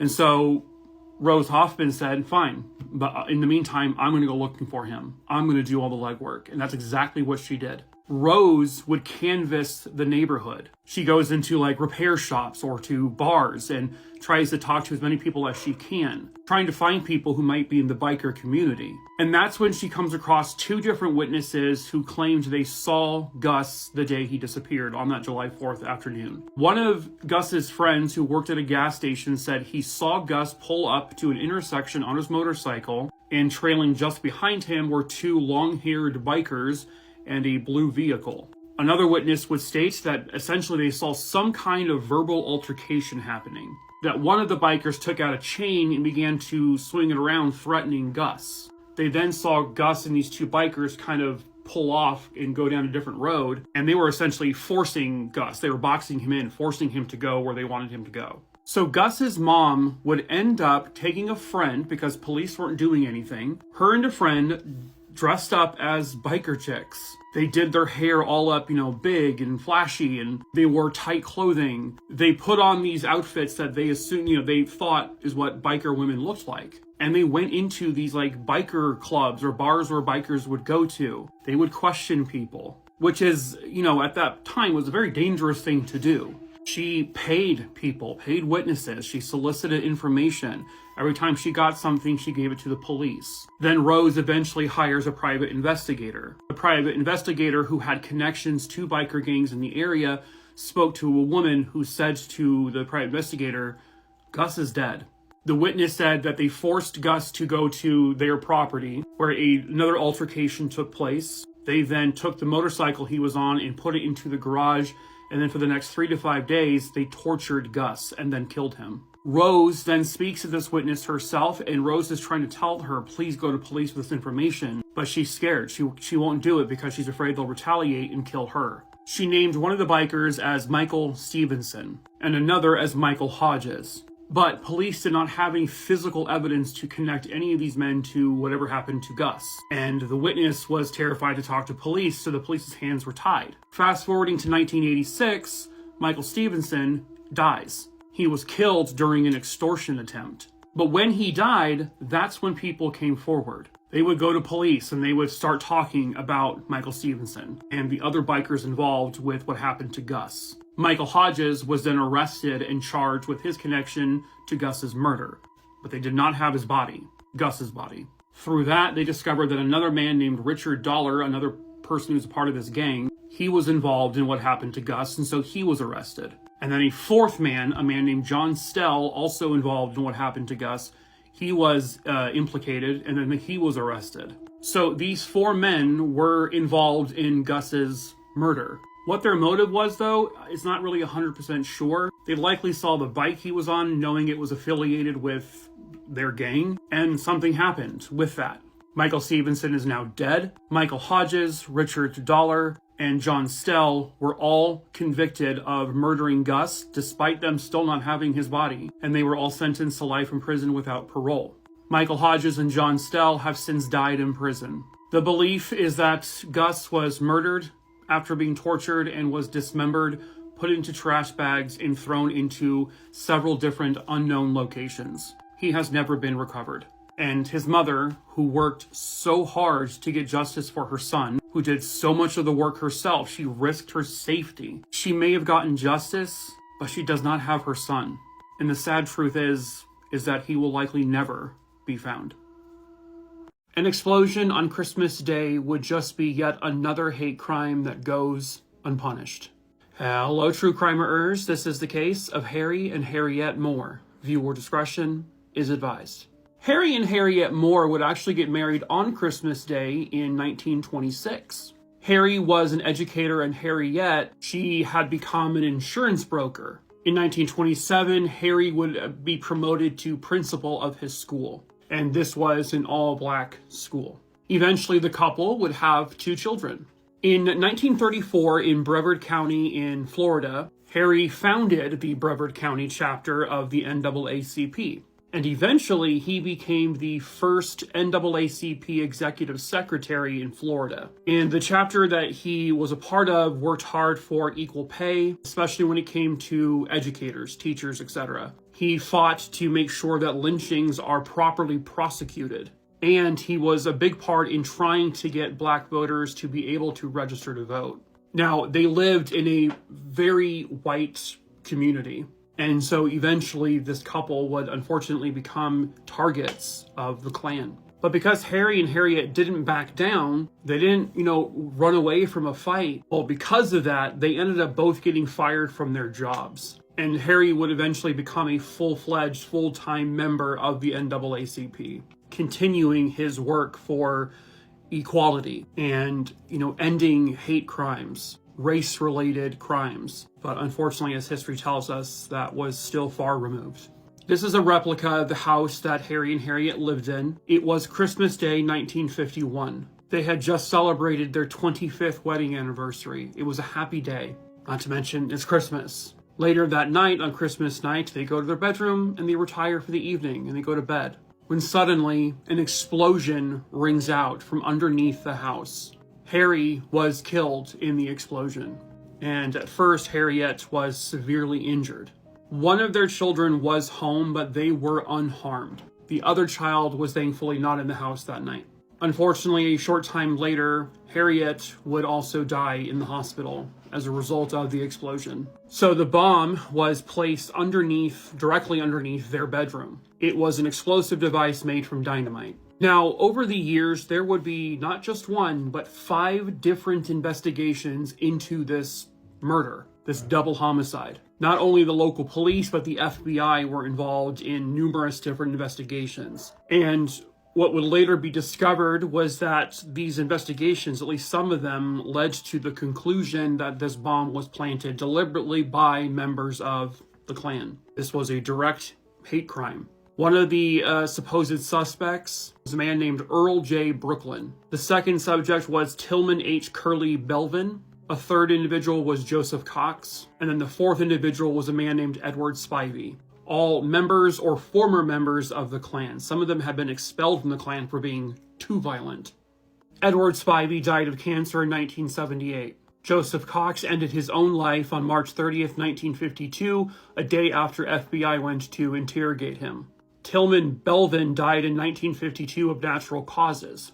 Earl Brooklyn died of natural causes on Christmas Day 1952, 1 year to the day that these murders occurred. None of them were ever arrested for this. None of them were ever charged. None of them faced any repercussions for their actions. The investigations did reveal that this was a direct target due to Harry's involvement in civil rights advocacy.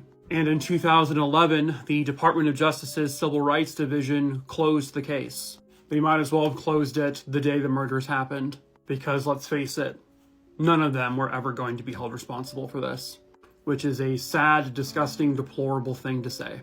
In 1999, they would recreate their home on the same area where the bombing happened, and it would become a landmark. They also started the Harry and Harriette Moore Memorial Park, and the 2 individuals are celebrated to this very day. Their names continue to be spoken. Their lives and their legacy continues to live on. As a matter of fact, they essentially were martyrs. Their murders amplified them and their voices even louder, while the 4 alleged murderers died alone of disease, and nobody remembers them.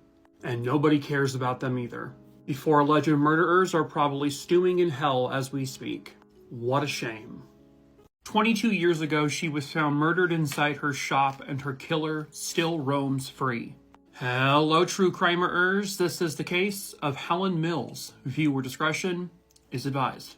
At the time of this case, Helen Mills was a 68-year-old mother and grandmother, described as an incredibly nice and caring person. She was incredibly spry, very energetic and full of life, and she was someone who was incredibly helpful in her community. She owned this little herbal shop called Herbal Health Concepts, and it was there that people would go in there, they would ask her about, questions, ask her for advice, and or she would then sell them the necessary things that they would need. Helen was incredibly hardworking, and she was well respected in this community. She had no enemies, not one single enemy in the entire world. She got along with everybody. She never ruffled any feathers. She just worked, went home and hung out with her kids, her grandkids. But then one day, suddenly, for some reason, somebody took her from the world. Her shop was located in Maryville, Tennessee, and it was August 31st, 2002. It was a hot summer afternoon. Helen's husband and her son would go there around 4 p.m. that day to pick her up, because that's when her day was over. When they got to the building, the door was locked, which was unusual because it shouldn't have been locked. If it was locked, she should have been outside the building, but she wasn't. But they did have a spare key, and so her son put the key in the lock and opened the door. Inside, behind the counter, the 68-year-old woman was dead. Helen Mills had been strangled to death. The coroner determined that it's likely she was strangled from behind. I just don't know if there was like a ligature involved or if someone did so with their own hands. I don't know 100% for sure. They would also later state that they do not believe that robbery was the motive here, so it sounds like nothing was actually stolen.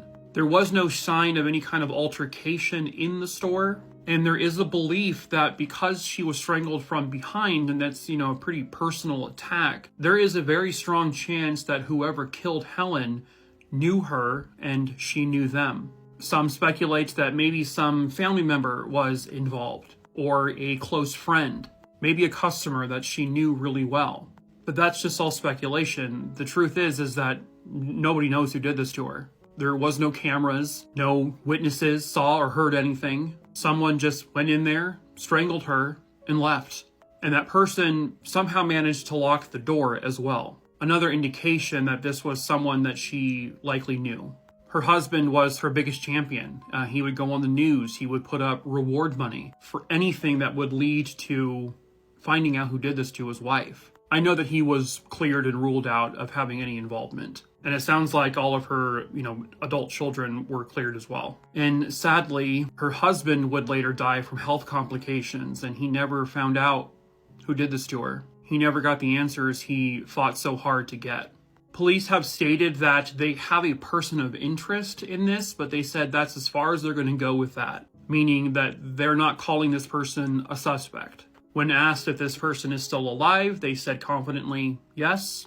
Do they know where that person currently is right now? They said no. Who that person is, though, it's unknown. Whether or not they have any kind of physical evidence like DNA, I'm not sure. Have they dusted for fingerprints? I have to assume that they have, but if they have any, they have not matched anyone. And if they have DNA, it hasn't come up with any kind of hit. This was 22 years ago, and so maybe in recent years they've retested certain pieces of evidence to see if they can get some kind of like touch DNA or anything like that. Maybe use familial, DNA testing, genetic genealogy. I'm sure they have gone down those routes if they have the opportunity to do so. I'm just not sure 100%. There is currently a $10,000 reward for any information that helps lead to the capture of her murderer. And so the police and her family need your help, the public's help. Somebody somewhere out there knows who did this to Helen, and perhaps that someone is you. If you have any information on the murder of Helen Mills, please call 865-215-7165. She was literally just outside of her home, but unfortunately she never made it inside. Hello, true crimerers. This is the case of Judith Hakari. Viewer discretion is advised. At the time of this case, Judith Hakari was a 23-year-old nurse, and she was living in the Sacramento, California area. It was March 7th, 1970, at approximately midnight. Judith was expected to be coming in the door any second, by her fiancé who lived in the apartments there. But Judith, his fiancé, never walked through that front door. He goes outside, he sees her car. The driver's side door was open, the light in the vehicle was on. But Judith, nowhere to be found. So he contacts police and immediately reports her missing. The search went on for 7 weeks until they finally found Judith. Her body was found in a shallow grave in the town of Weimar. Judith had been beaten and she had been sexually assaulted. There were numerous blunt force injuries to her head, and there was evidence that she had been strangled. There was no DNA found on her body. And also back in 1970, DNA wasn't a thing that we knew about in terms of forensic science. So back then, evidence wasn't collected the way we collect evidence now. That being said, they did have like her clothing and stuff like that they could test over the years to see if they could get DNA from it. So this is a composite drawing of a potential suspect in this case. You see, the location where Judy's body was found was this large farm type property. About a week or so after Judy disappeared, this farmer noticed that there were 3 young men digging a hole on his property. He approached them, and when he did, they had closed the trunk of the vehicle they were next to hide something. And when he says, "What are you guys doing here?" they tell him, "We're digging for bottles." And I guess he only really got a good look at one of these men, and this is a composite they came up with of that man. They were in the area where Judy was eventually found. There were no witnesses in the apartment complex parking lot who heard or saw anything that would have happened to her. Also, this is, midnight. Most people are probably asleep. Her car yielded very few clues. They found some, buttons in the car. Looked like they may have been ripped off of something. So there was indications that a struggle took place with the car, but there was no blood or hair or anything like that found there. Now, around that same time, another woman named Nancy Benalak, a 28-year-old woman, she had been murdered as well. There was a time where they speculated that maybe both cases are related, but they never found proof or evidence of that. As a matter of fact, Judy and Nancy lived within a minute of each other. Now, in 2022, Nancy's case was solved thanks to new DNA technology. Her killer was identified as a man named Richard John Davis. He lived in the same exact apartment complex as Nancy, meaning he also lived right around the corner from Judy. Unfortunately, by the time they came through with this breakthrough, Richard John Davis was already dead. So there is still a chance that these two cases are related. They just don't have the physical evidence to prove that. As far as I could tell, they've tried to take whatever evidence they had from Judy's remains, like, for example, her clothing, and she was found with a couple of strips of cloth in the grave. They've tried to get DNA from those things. I just don't know if they've been successful or not. I mean, it doesn't sound like they have because they haven't announced that they have a suspect or anything. But there is always still that chance that they could eventually get something DNA-wise from any part of evidence from this case. I believe her fiance had been ruled out, that he did not do this. This was a stranger on stranger thing, more than likely. And this guy here, who was seen digging a hole where eventually Judy's body was found with two other men, this guy might be the guy, or one of the guys who did this. Or it's completely unrelated, but he's never been identified. This guy has never come forward. At this point, if this man is still alive, he would probably be in his 70s or 80s. Good chance he may be dead. But if they pull DNA somehow, some way from, Judy's evidence, they could still use familial DNA and genetic genealogy type stuff to eventually find who this guy is or was. And the hope remains that one day Judy can get the justice she rightfully deserved. If you have any information about her murder, you can call 916-875-2665. Internet chat rooms would sadly prove in some cases that you were not even safe in your own living room. Hello, true crimerers. This is the case of Kacie Woody. Viewer discretion is advised. At the time of this case, Kacie Woody was 13 years old, and she lived in Conway, Arkansas. Kacie had a big group of friends, and she was described of all the friends as the one with the most energy, the one with the biggest personality. Kacie was bright and full of so much joy, and she just loved every moment spending with her friends. They would say that they would go and listen to in-sync music on cassette tape. They would spend their nights as sleepovers watching Disney Channel and Nickelodeon. And then the internet came along. And with that, places like AOL and Yahoo, where chat rooms and instant messaging, like with AOL Instant Messenger and Yahoo Messenger, well, they became very popular, especially for teenagers. This is my era, it's when I grew up, so I remember this very fondly.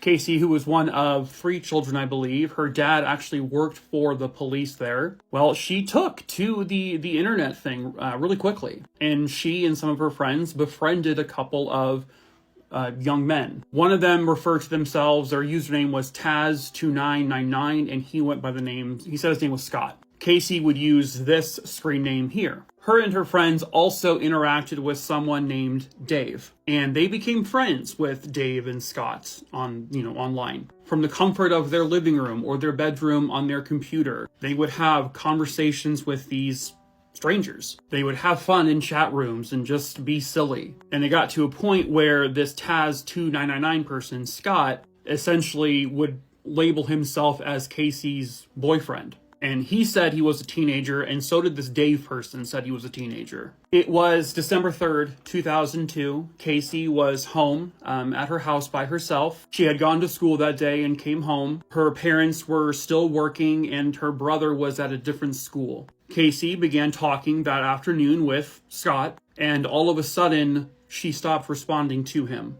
He would continue to respond like, "Are you there? Is everything okay?"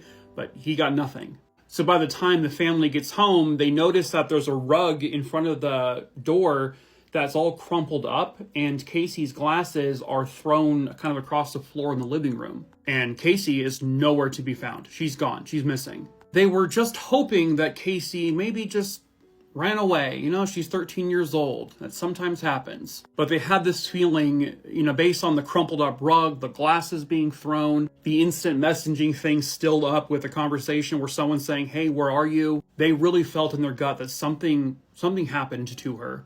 By the following day, Kacie still hadn't come home. They hadn't seen her. They had already reported her missing to police. And by the following day, the police are interviewing her friends. And it's her friends that eventually tell the police about these online conversations they were having. And so that's where they find out about Scott and Dave. Most of the stories don't mention this, so I had to try to find this out. But it sounds like Scott, this username here, was a legit person. He was who he said he was. And they could say for certain that that person was not in Arkansas, especially when this happened. I believe he was confirmed to be a teenager, from what I understand, and he was ruled out. However, whoever this Dave person was, he was lying. So they had to get information from Yahoo or AOL, whichever service was used, to find out who was behind Dave's username. Meanwhile, they are still out there conducting searches. They are searching for Kacie, hoping that they don't find her body somewhere, that they find her alive and well.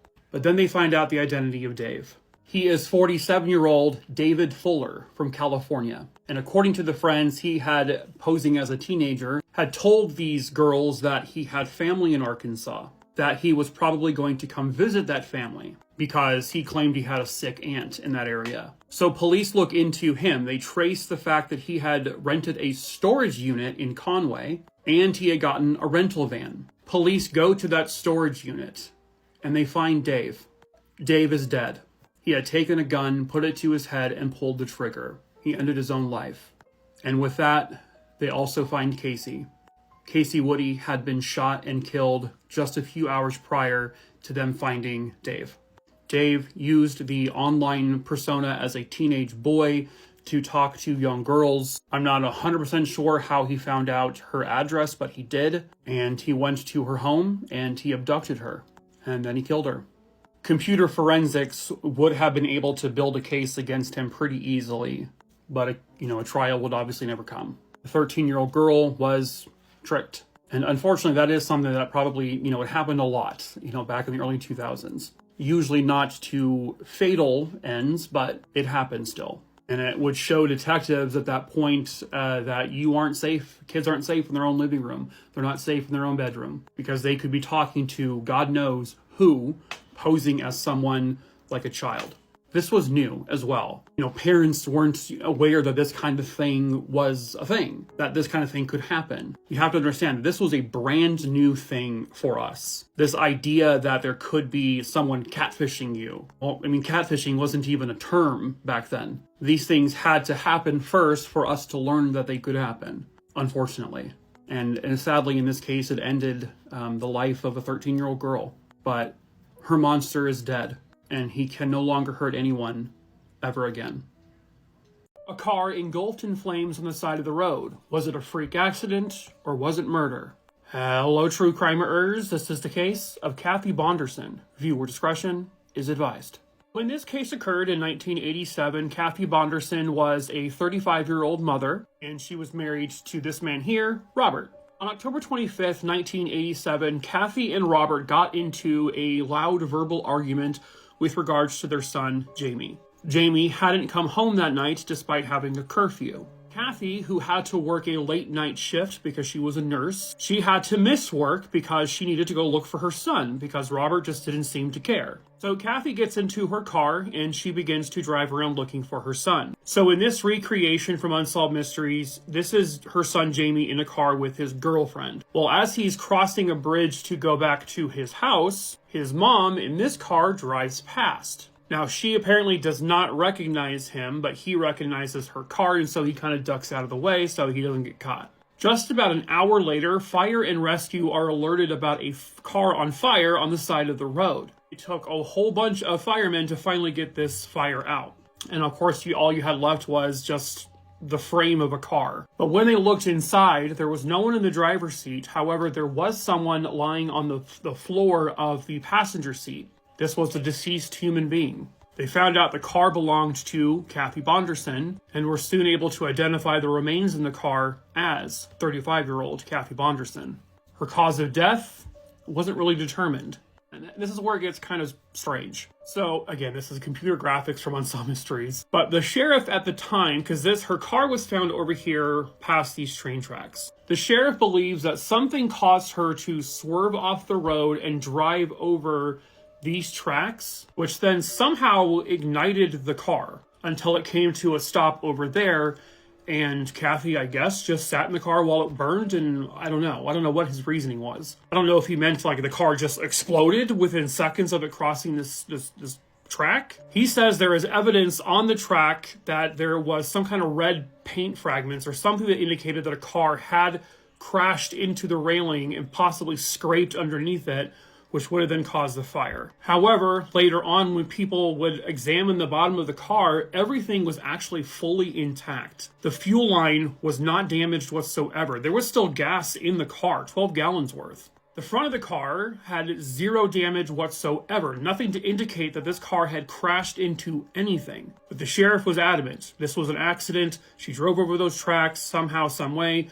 Her car caught on fire and must have exploded. And it made matters trickier because they, for some reason, couldn't identify what actually killed her. Now, a highway patrolman who was also investigating this case went to those tracks within 24 hours of the incident occurring. He looks at those tracks and sees that there is those red paint fragments. Well, what he comes to realize is that 1, Kathy's car wasn't red.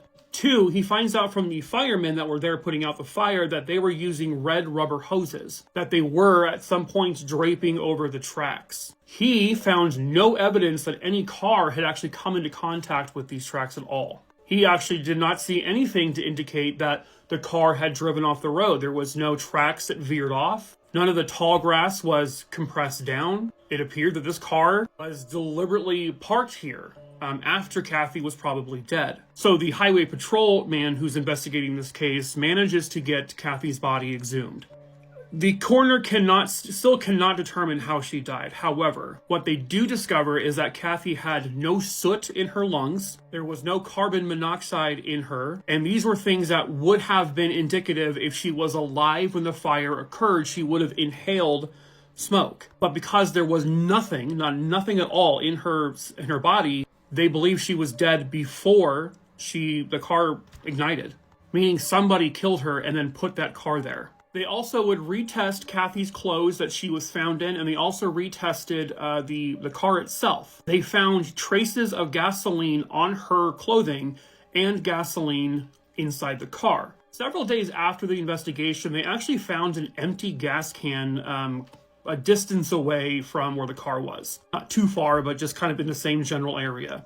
But the sheriff's guy who was actually in charge, the one who thought this was an accident, he refused to change her cause of death to homicide. He said, nope, it was an accident. I don't know why he was so adamant about that. In 2005, this case is reopened and re-examined. They actually would re-exhume her body again. This time they discovered that she had injuries to her neck and throat. Injuries that were not remotely consistent with any kind of car accident. Her neck might have been snapped, or someone had compressed her neck, like strangling her. They discovered that in the time frame leading up to Kathy's death, her husband Robert had started having an affair. 2 months before Kathy's death, he took out a $50,000 life insurance policy on Kathy.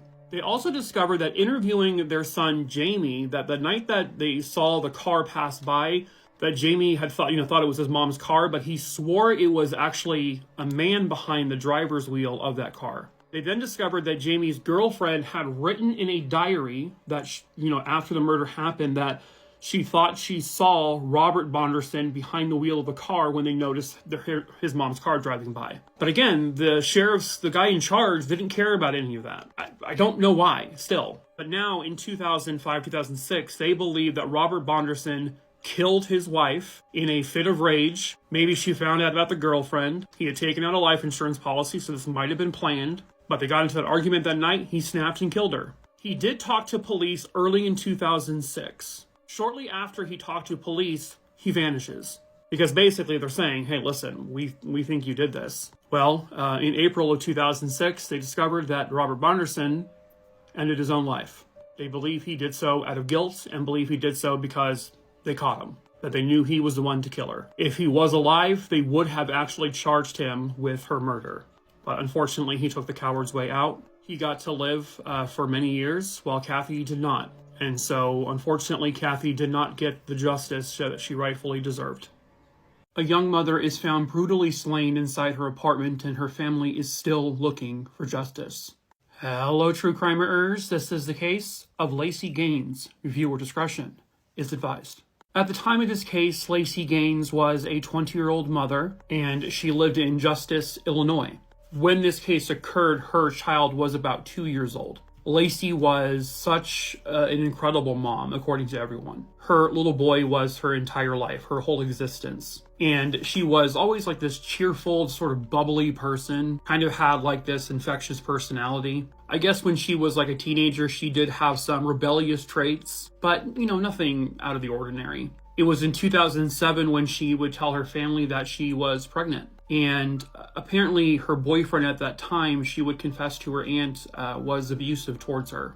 By the time her baby was born, she would leave her boyfriend. But he remained jealous and he stalked her. And he would harass Lacey from time to time. And then she started seeing somebody else, and this made her ex-boyfriend even more jealous and angry. And the ex-boyfriend had allegedly threatened to harm her or possibly kill her. And then something horrible happened. It was December 7th, 2009 at her apartments in Justice, Illinois. Her then boyfriend would walk into the apartment and he found Lacey completely covered in blood. She had been strangled and she had been stabbed many, many times. It was an incredibly brutal attack. There was no forced entry in the apartment. Nothing was stolen. Nothing was broken. There was no sign of a struggle. Lacey had no defensive wounds whatsoever. And so they believe that whoever did this to her is more than likely somebody that she knew and trusted enough to let inside the apartment.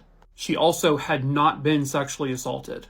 And because there was no defensive wounds, it sounds to them like this was something that spurned suddenly. That maybe they were conversating. She was talking with whoever killed her, and then something escalated to a point where this person just suddenly started to stab her or strangle her. Again, leading them to the belief that this had to be someone she knew. I do know that they looked into her, then boyfriend, but he apparently had an alibi. When he came back to the apartment, he came there with another woman. I'm not sure in what capacity that meant, but he had the woman he was with call 911 because he spoke very broken English. But I know they looked into him, and as far as I could tell, they've ruled him out.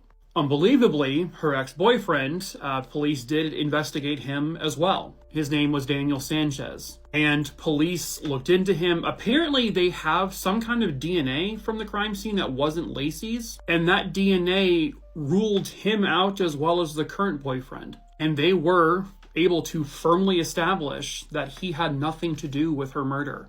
Despite, the threats and the stalking and the harassment, he had nothing to do with it. And so now they're left with still questions. Who did this and why?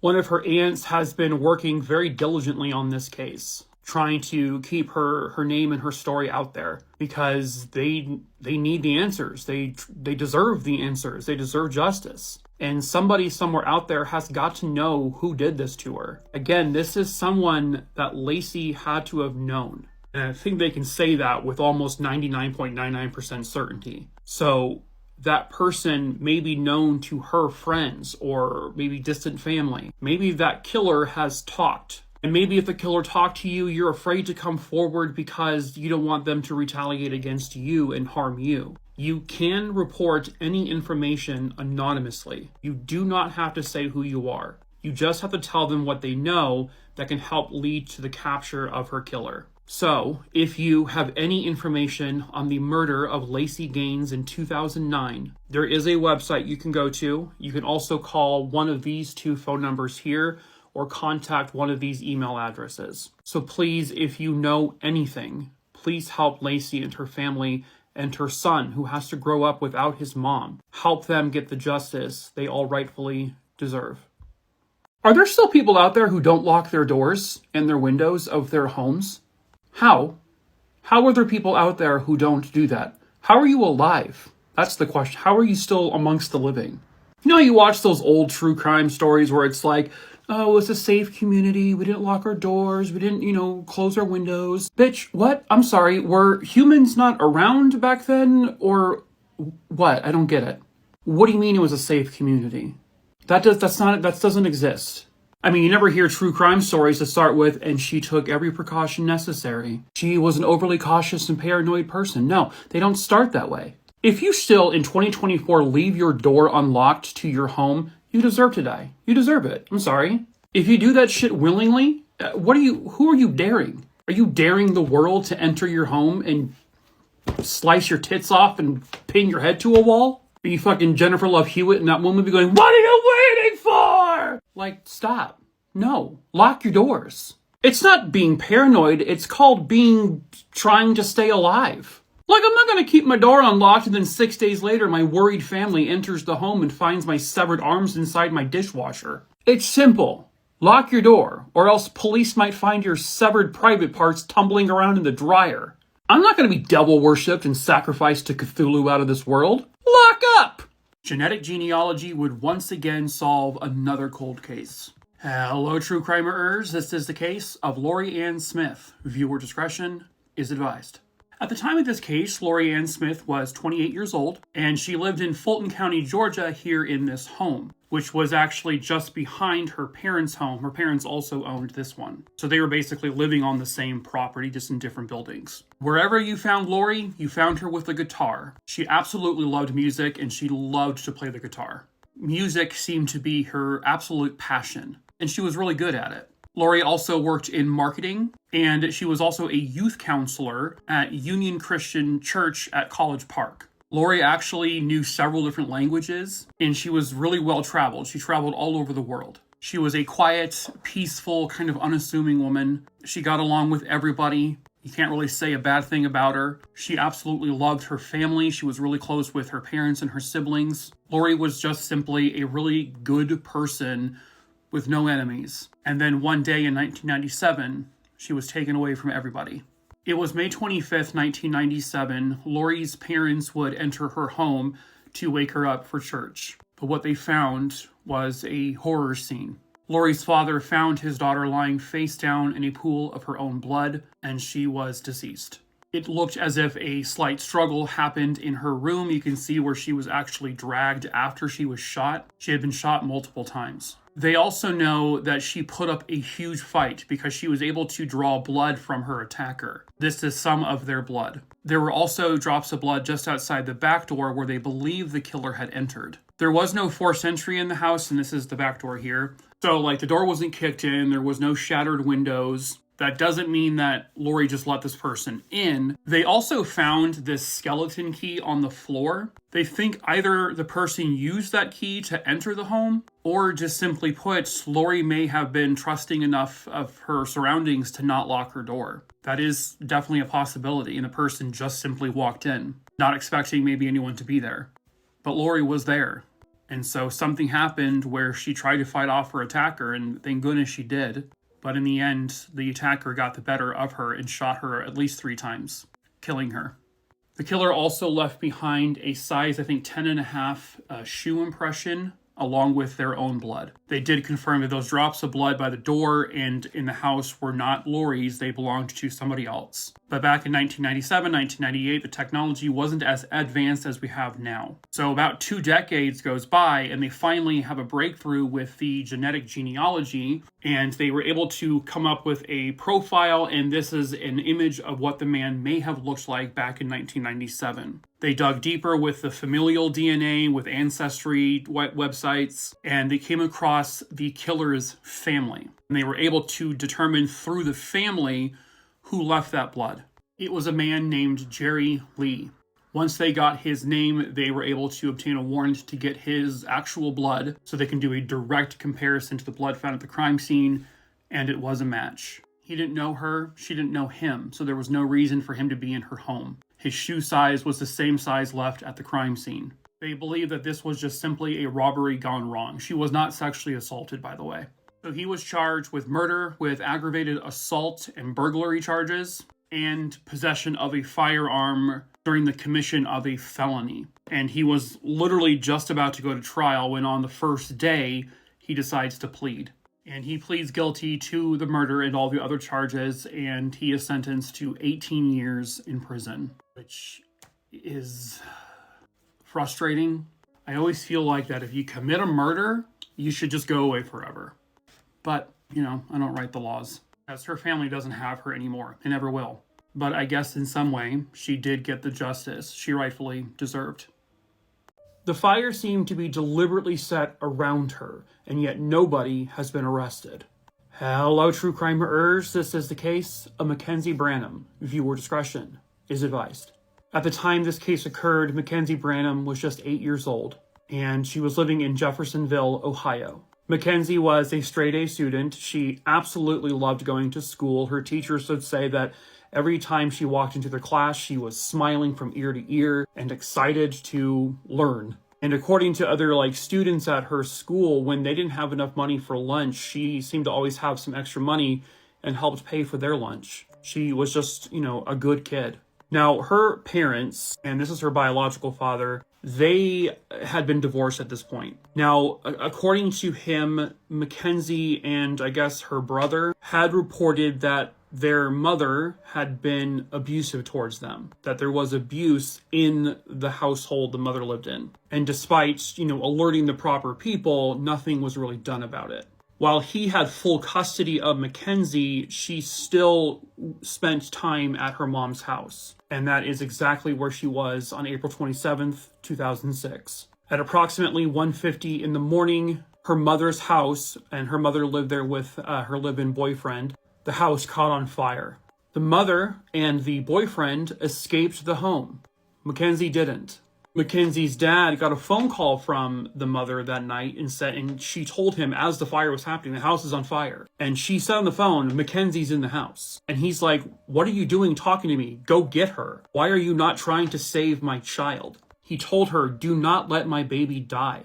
So when firefighters arrive, they are not even told by Mackenzie's mom for about 20 minutes that Mackenzie was in the house. The mom nor the boyfriend told them that there was still someone inside. So once they were told 20 minutes later, they dropped everything and went into that house to try to save Mackenzie. What's also of note is that the truck, I guess, that Mackenzie's mom's boyfriend drove was in the middle of the street, blocking the fire trucks. Both of the doors of the car were opened. Mackenzie's mom's cell phone was on the front seat. It looked like they were maybe trying to get away.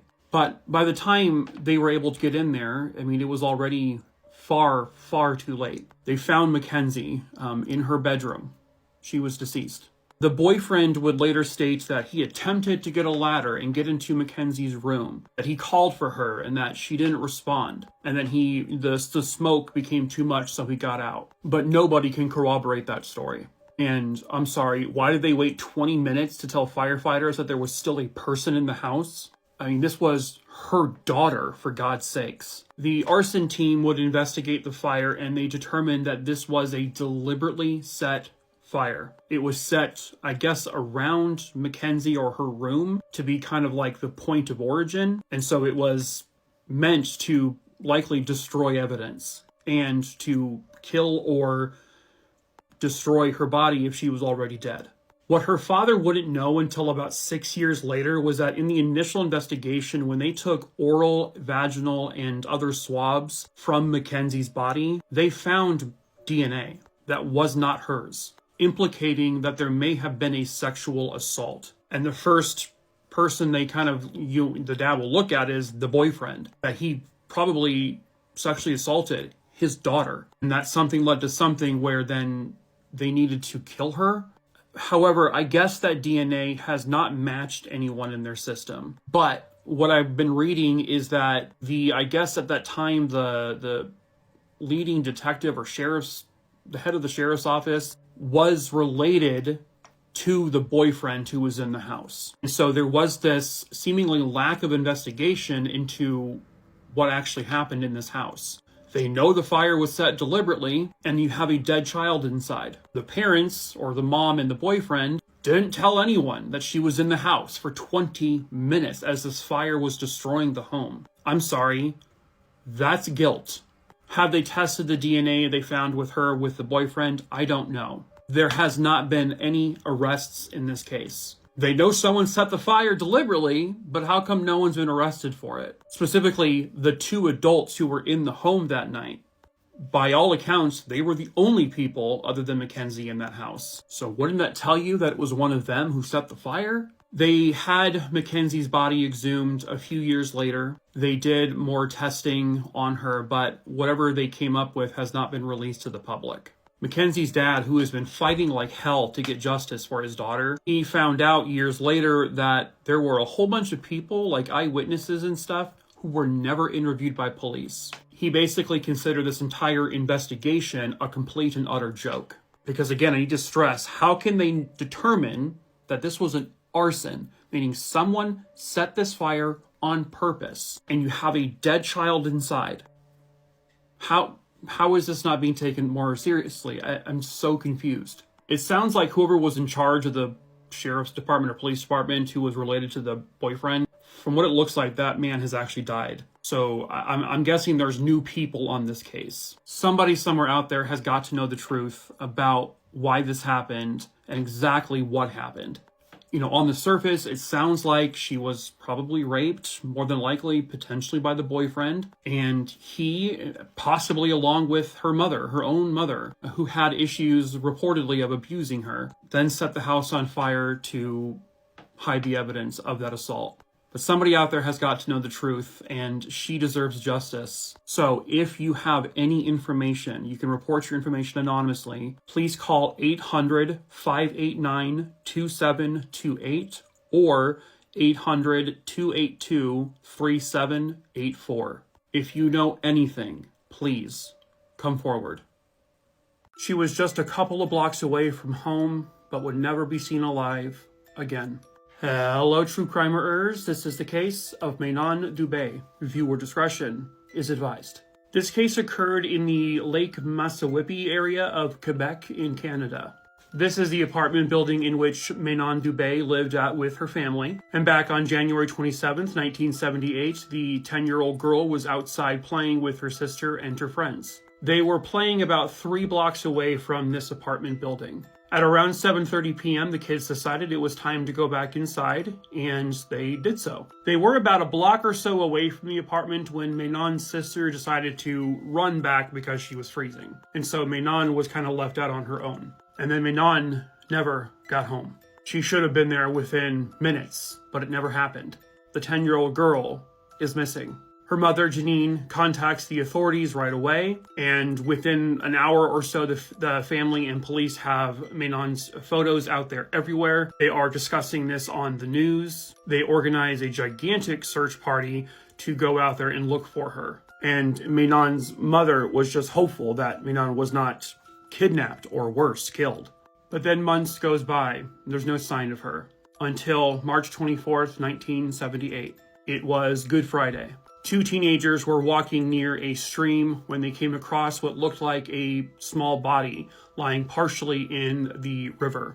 As they got closer, they realized that this was the body of a young girl, and so the authorities were called immediately. Police arrived and they actually confirmed that this was the body of 10-year-old Manon Dube. She was wearing the same outfit she was last seen wearing the day she disappeared. The coroner would estimate that the body was lying partially in the creek for about 2 months. They couldn't determine if she was there the entire time frame she was missing, but she was put there sometime very shortly afterwards. She had a gash across her head, which they said could have been caused by some sort of metal instrument, and that it's also likely her body had been moved.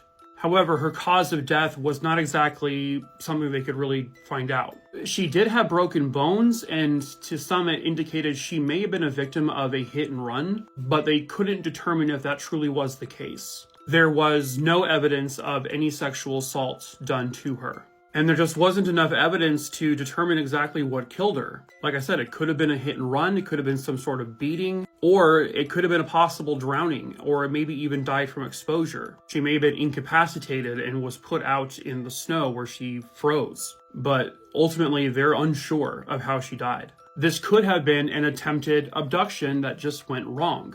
Manon had been taught by her mom, early on in her life, don't trust strangers, don't take things from strangers, don't willingly get into any vehicle with a stranger. So she would have resisted, possibly. But this also could tie into the potential of a hit and run, because maybe the intent was to abduct her, but it was, an icy road, and maybe in this attempt, the person driving the car hit her on accident, and then purposely moved her body away from public viewing. But really, it's just all speculation. Nobody really knows. There weren't any witnesses who can state they saw anything. There was no physical evidence found with her. She was missing, I believe, one of her mittens, which could have been washed away by the stream, or if this was done deliberately by a person, maybe they kept it as a trophy. But it sounds like the consensus is that she met with some sort of foul play. That this wasn't like an accidental death. That someone did something to her, whether it was intentional or accidental in terms of like hitting her with the car and then just fleeing the scene. That's the more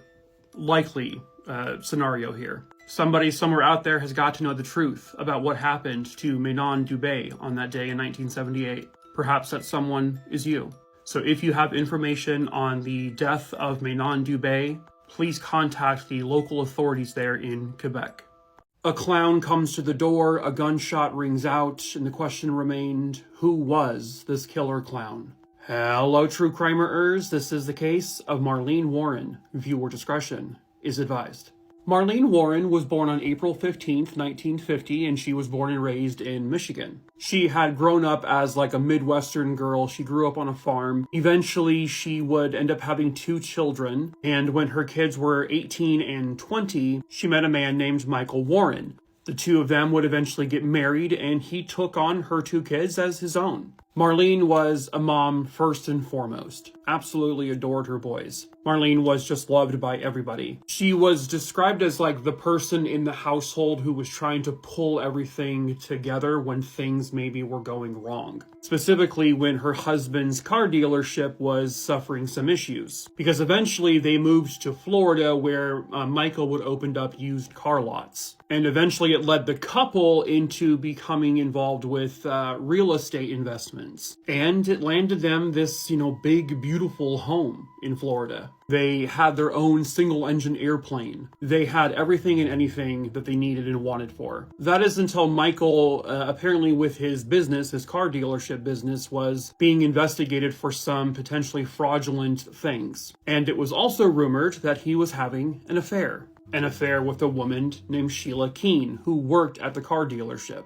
She had been married by the time she met Michael, and then she fell madly in love with Michael, and she ended up divorcing her husband. She was described as a tomboy, like a real tough woman. She didn't put up with anyone's shit, basically. And by the way, this affair really wasn't a secret to anyone at work. It was clearly obvious it was happening. But I don't know if Marlene knew about the affair herself.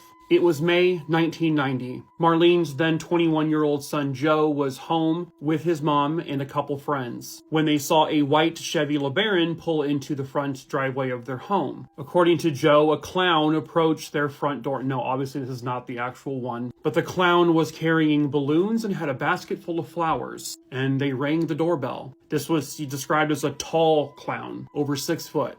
But he was not wearing clown shoes, he was wearing combat boots. But everything else was a clown getup. So Marlene opens the door to this clown. The clown hands her the balloons and the basket of flowers. Joe says he heard his mom say, "How pretty, how nice." And then a gunshot. This clown then just calmly walks around and slowly walks back to this car and drives away. And that's when Joe realizes that his mother had been shot once through her face. She was rushed to the hospital, but unfortunately she would not end up surviving. She did die from her injuries. So police began a murder investigation, looking into anyone and everyone who may have had a motive to do this to Marlene, and why dress up as a clown. One of the balloons said, "You're the greatest." The other was a Snow White and the Seven Dwarfs balloon, which in the end just kind of felt like they were just random balloons that had no connection to this. They collect the basket of flowers, but there really isn't much physical evidence there at the crime scene. The other issue is that this house is really kind of out of the way. People have to know exactly how to get to this location. And so they believe that this person who did this targeted Marlene directly. And that's when police, they discover the affair that's been happening. So of course they want to question Michael. Well, he would tell police that Marlene was the one who collected rent for a lot of their properties. And then he says, quote, "She's always doing evictions. Shoot, I guess she always developed enemies," end quote. Trying to say that one of these tenants that maybe she evicted did this to her out of revenge. But through their investigation, they do find out that Michael is involved in very shady dealings at his car dealership. He also has this affair going on. So is he really being truthful? And they, at times, believe that the clown was him because the son thought the clown was a man based on how tall they were wearing combat boots, etc. But Michael did have an alibi. He was actually at a horse track that morning. And that's when police realized that Sheila Keene, the woman that's involved with this affair, she's tall. The clown was described as being very tall, and she always wore combat boots. They discovered that Sheila was incredibly possessive of Michael. So, did she do this? They bring her in, she denies the affair. They ask her for a sample of her hair, and she actually provides it, thinking there was just no way they were going to be able to link her hair back to this crime. Oops. But also, police traced the sale of the flowers and the balloon to a local grocery store. Then they traced the purchases of clown suits minus the shoes to a specific clown shop. The people from the clown store and the grocery store saw a photo of Sheila and said, "Wow, that looks just like the woman who purchased all of these things." However, that was not enough evidence to arrest her and charge her with the murder. That's just circumstantial at best. Then they find an abandoned white LeBaron at one of the dealerships that Michael owned. This was the car described as being driven by the clown, by the killer. Police found fibers in that car that were red fibers, identical to a clown wig. They also found human hair, but DNA testing in 1990 was not anywhere near where it is today, so they couldn't do much with it. Several months later, Michael is arrested and charged with his shady dealings at the car dealerships. He's convicted of racketeering and odometer fraud, and he's sentenced to 8 years in prison and is released in 1997, and then he remarries. This is a much later down the road photo of him and his wife. Her name was Debbie, but was it? No. Her real name? Sheila. He married Sheila Keene. Looking into her past after the murder, police would discover that she liked to wear clown makeup for Halloween at one of her jobs. So in 2014, they re-examine this case. They take the hair samples they have from the car and a piece of hair that was found on one of the balloons. Now, Sheila had provided her hair years prior. That was her downfall, because the hair that she provided was a direct DNA match to the hair found in the car and the hair found on the balloon at the murder scene. So Sheila Keene Warren is now arrested and charged with the murder of Marlene Warren. Her motive was that she wanted to marry Michael, and she had to get rid of Marlene to do that. She wanted the wealth that Michael had. Marlene's trial would be delayed several times, and especially by COVID time, it pushed it back even further. In 2023, she pled guilty to a sweetheart plea deal, and she is sentenced to just 12 years in prison.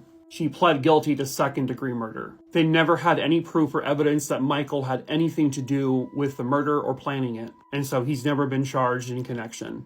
And in all honesty, I mean, this could have just been all Sheila, but then how he wouldn't have pieced that together after the fact, it seems kind of strange to me. But Marlene's killer got away with it for decades, and then she only got 12 years in prison.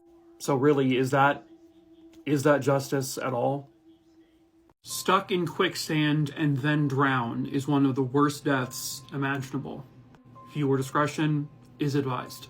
Pictured here is the tidal mudflats in Alaska. From what it sounds like, these mud flats are very similar to, say, the concept of a quicksand. Just to give you some examples, some visuals here, like this is a person who has begun to slowly submerge in it. This is another example of someone who got stuck.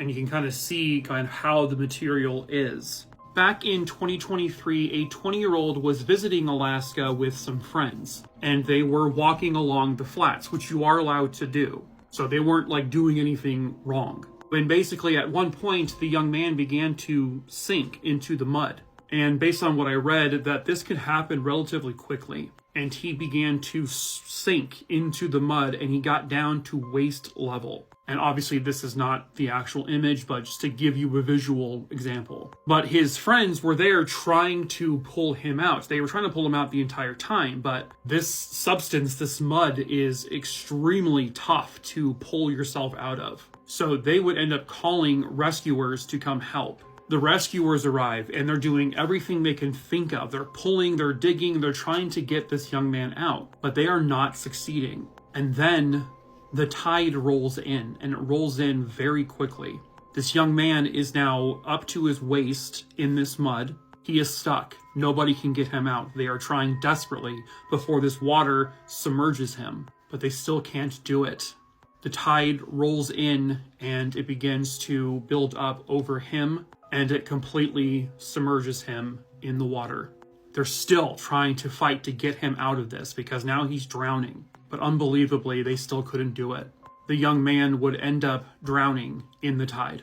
It kind of reminds me of the John Edward Jones story with him stuck in the cave, where it's like they could reach him, they could try everything, they could physically try to get him out of there, but they couldn't. They tried everything. And unfortunately, there was nothing they could do in that case, and ultimately there was nothing they could do in this case. But it certainly was not from a lack of trying.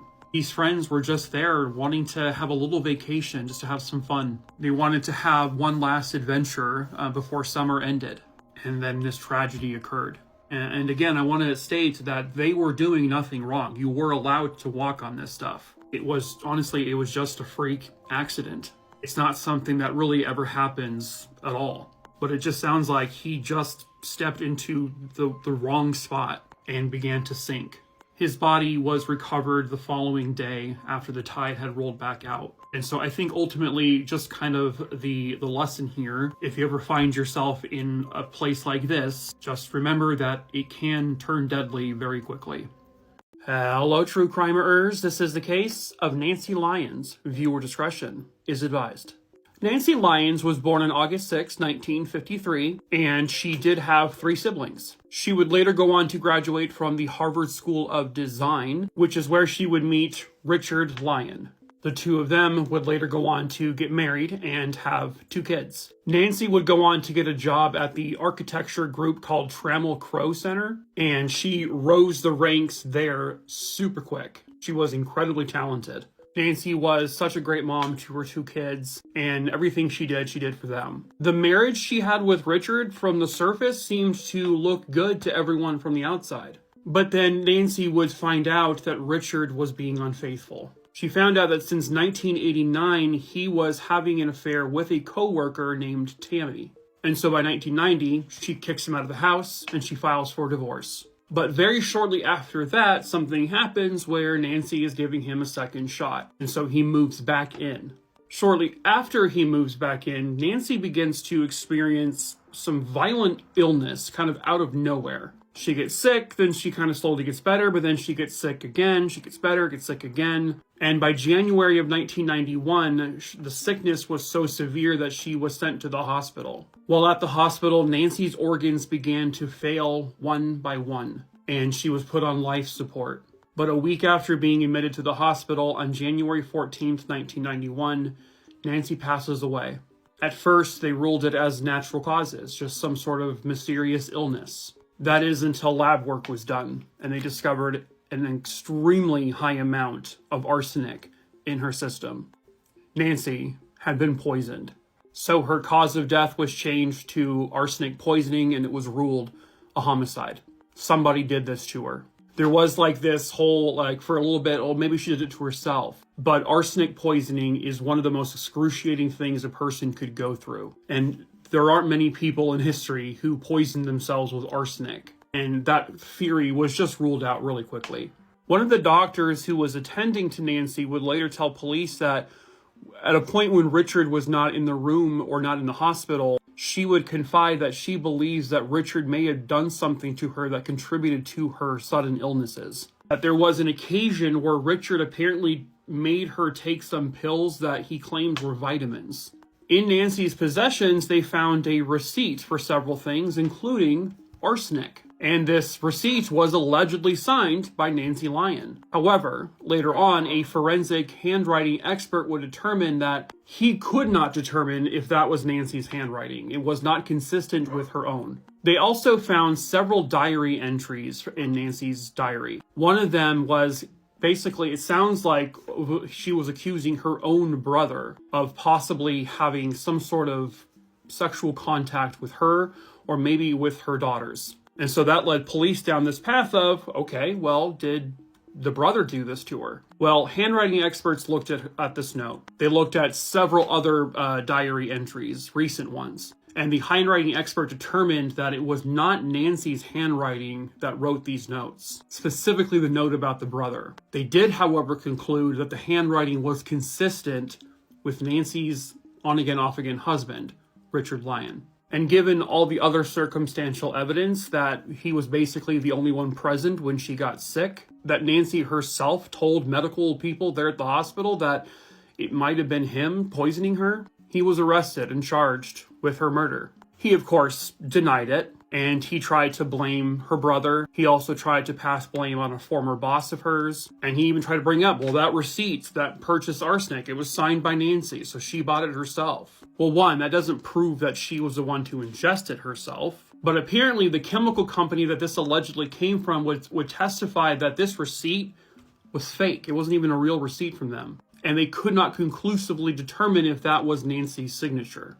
At the trial, the woman he was having an affair with would testify against him, stating that he lied about many things. The prosecution would state that he was the only one with access to the home who was in the home with her. He gave her these mysterious pills he claimed were vitamins. One time when they were separated, a bottle of wine was delivered to their home, claiming to be a gift from someone, and so she drank it and she got sick from it. I believe they determined that that wine likely came from Richard. What would be his motive? Well, inheritance. They were still technically married, and so he would have, gotten the benefits of her from her death, financial ones. So, after all the evidence was presented, the jury would come back and find Richard Lyons guilty of murder, and he was sentenced to life in prison. She was last seen on Christmas, and the two people that may know what happened to her are gone forever. Hello, true crimerers. This is the case of Nicole Betterson. Viewer discretion is advised. Unfortunately, I have very few images for this case. When this case occurred, which is in 1977, Nicole Betterson was just 2 years old.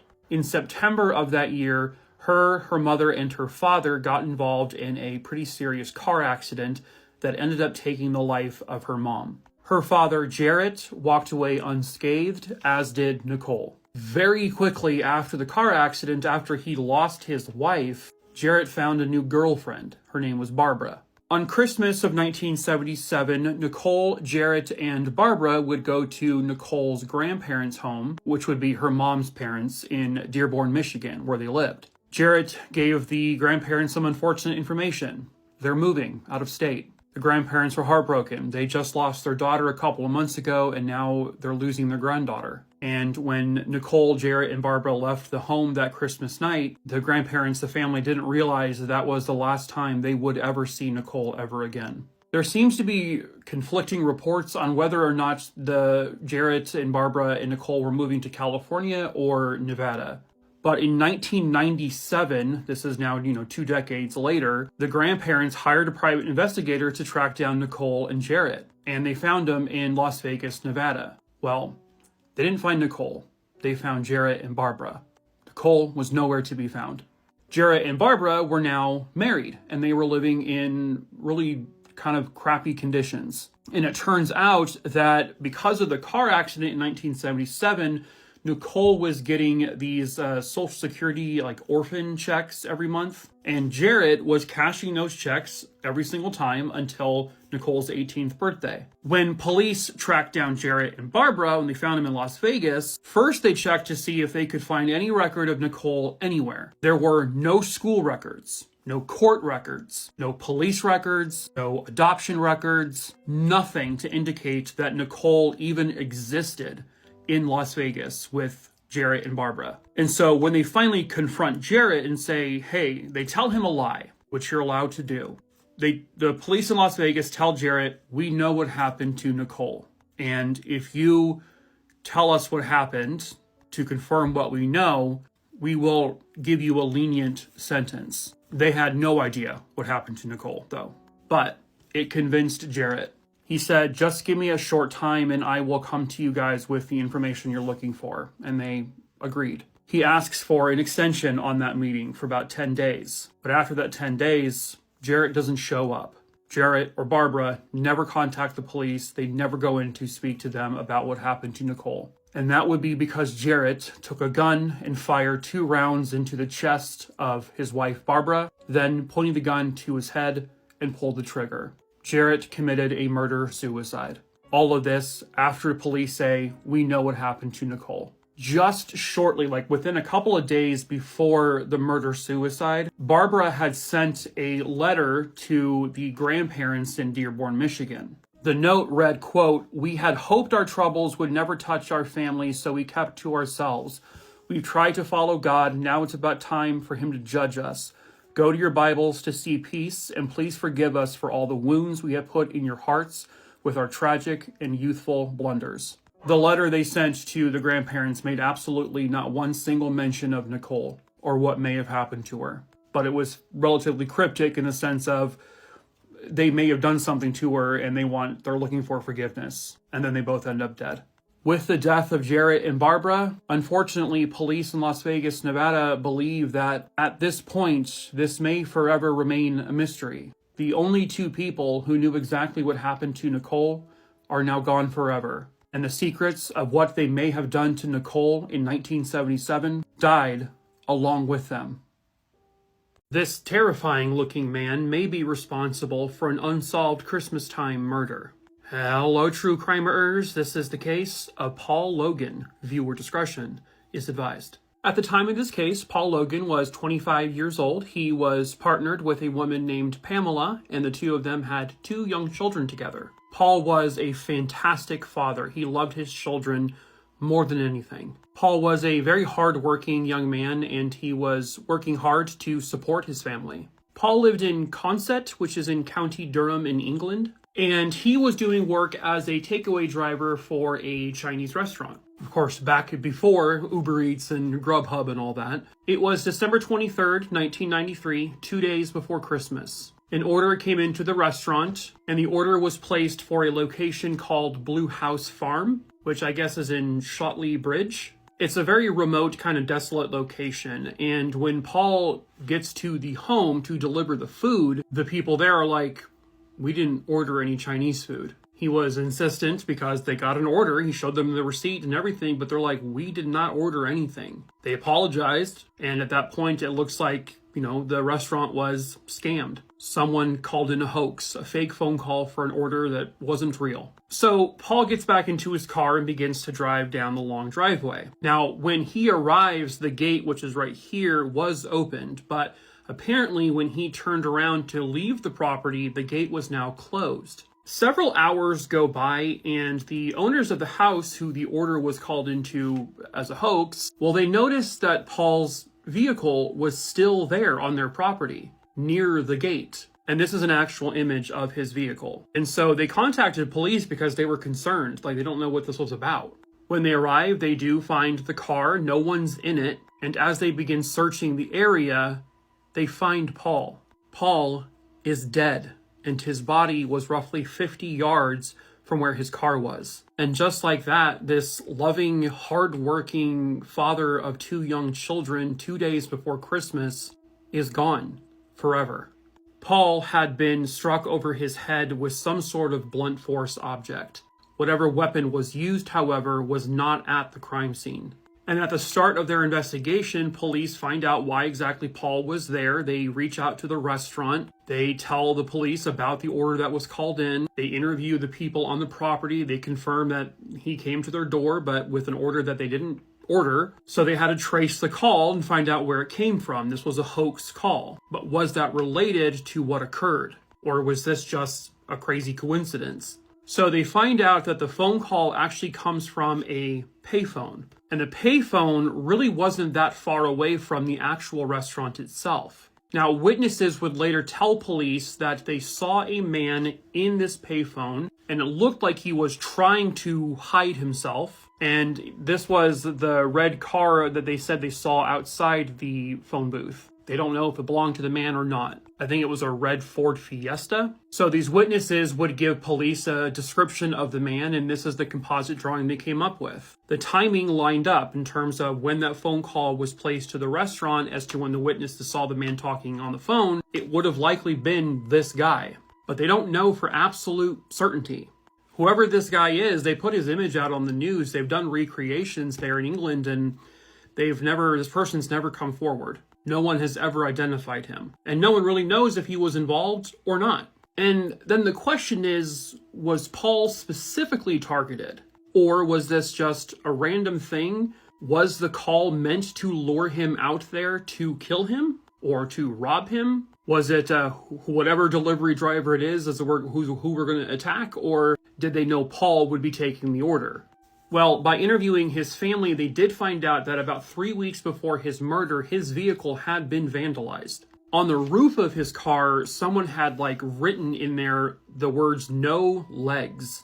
And I'm not sure what exactly that means. And then after his murder, when he was buried, a couple of weeks after he was buried, someone had defaced or done something to damage his headstone. So it sounds like he was the target of something, but was it related to the murder? There really wasn't much evidence found with his vehicle. There was no evidence found with his body. The murder weapon, like I said, never found. I don't know if they tested or dusted the payphone for fingerprints and all that. I'm not sure what good it would have done, considering how many people may have used it after the fact. I don't know if they have any DNA evidence. It doesn't sound like they do. But the coincidence is just too extreme. They knew that whoever made that phone call, whoever lured this delivery driver to this property, did so on purpose. And that person, whoever it may be, attacked and then killed Paul Logan. I believe the owners of the property have been ruled out. It does sound like the police believe that probably more than one person was involved in this, because this was a premeditated, pre-planned thing. And it may have required a couple moving parts.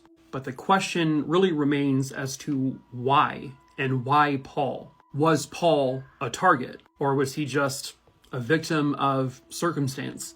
He was the one to take the order. From what I've read, I know they've made a couple arrests over the years, but there was never enough to actually charge any of these potential suspects. It sounds like the people they had in mind were, criminals who committed similar crimes, but there wasn't any evidence to connect them to his murder. And to this day, his murder remains unsolved. And now Christmas time for his family, his parents have since passed away, never knowing what happened. But now his children are adults and they're still fighting for justice for their father. But Christmas time is just not the same for them, because now they have this horrible memory lingering over it. They just want the answers. They want to know who did this. They want to know why, and they want that person to be brought to justice. And so surely someone somewhere out there knows the truth about what happened to Paul Logan and who did this to him and why. If that person is you, there is a £50,000 reward for any information that helps lead to an arrest and conviction. And so if you have information, please contact the police there locally. Please help Paul and his family get justice. He vanished just days before Christmas 34 years ago, and his family still wonders what happened to him. Hello, true crimerers. This is the case of Richard Hitchcock. Viewer discretion is advised. This story happened in Allegan, Michigan, and it happened in December of 1990. At the time, Richard Hitchcock was 21 years old. I know he had at least one brother, a younger brother named Steve. Richard was a happy-go-lucky guy. He was someone's son. He was a brother. He was just a good dude. And then one day, out of nowhere, he vanishes. It was a cold December 22nd, 1990. Richard had gone to the Riverfront Lounge after he got off work that day, and for whatever reason, he was kicked out of the bar. And he obliged, he left. Then later on that night, he goes back to the bar and he has a few drinks, and that time he was escorted out of the bar. He didn't put up a fight, he left when they told him to leave. This happened around 2:30 in the morning. From there, it sounds like he had gotten into some kind of verbal argument with a group of people in a parking lot near the Riverfront Lounge. And this was a group of men who would then later tell police that they saw Richard continue walking on his own towards the Kalamazoo River. They then claim they witnessed this man climb a tall fence and jump over the fence and began to walk down towards the river. Richard was 6 foot tall, 135 pounds. He was not very athletic. Not to mention, it's confirmed that he was probably pretty intoxicated. So the idea of him just sort of casually climbing this fence on his own and not ripping any clothing or ripping skin seems kind of absurd. But he would be reported missing by his family a few days later. And that's when they find out about this altercation he had with this group of men. They also searched the Kalamazoo River, and they found nothing. They searched that fence where Richard apparently climbed over. They found no skin cells, they found no blood, they found no ripped clothing, no shoe impressions. They found nothing, no trace of him whatsoever. Not to say it's impossible that he would not have left some trace of him behind, but it just seems really unlikely. They combed the river. I mean, they searched this river. And if he had died in that river or drowned, he would have shown up, but he didn't. A lot of times, when a person dies in a body of water, they may sink, but eventually they will rise back up to the top due to the decomposition process and, the body's gases. And that never occurred. And that was a red flag to everyone. They would search the nearby woods. Over the years, they've gotten tips. They brought in cadaver dogs. I know the family had funded a search at someone's home, but none of those searches ever came to anything. It's believed, or at least it's rumored, that Richard likely met with foul play that night. He may have angered someone in the bar. Maybe this group of guys was messing with him in the parking lot. It's anybody's guess. No one really knows. And that the people who claimed were the last ones to see him, that group of guys who said, oh, he went over that fence, I think a lot of eyes are still kind of lingering on them. But those men, which were talked to, they all deny any of those allegations. I mean, even the authorities have stated that there is a strong chance he met with foul play, especially since he wasn't found in that river, and he should have been by now. I mean, I know it's a big river, but they have the resources, and they've said they've searched it thoroughly. And now it's 34 years later, and the family still does not have any of the answers. They don't know where he is. They don't know what happened to him. Whatever occurred with Richard on that December 22nd night remains a mystery. And now every Christmas that comes along, his family has this memory. I was watching a news article that his brother had purchased him some tidy whities underwear for that Christmas, and that he just left that gift wrapped in the hopes that one day he'd be able to give it to Richard. But so far that day has not come. Somebody somewhere out there has got to know the truth, especially if it's someone who was a part of that group of men. It's 34 years later now. If you know something, it's time to come forward. You probably aren't even associated with those men anymore. And if you need to, you can report information anonymously. The important thing here is finding Richard and bringing him home to his family. First and foremost, the justice part can come next. So if you know something, report it anonymously to police. If you have any information on the whereabouts of Richard Hitchcock, there is a $15,000 reward. You can please call 269-673-0500. I just found out some incredibly heartbreaking news. I don't know how I didn't know about this sooner, but I know a lot of you knew Uncle Paul.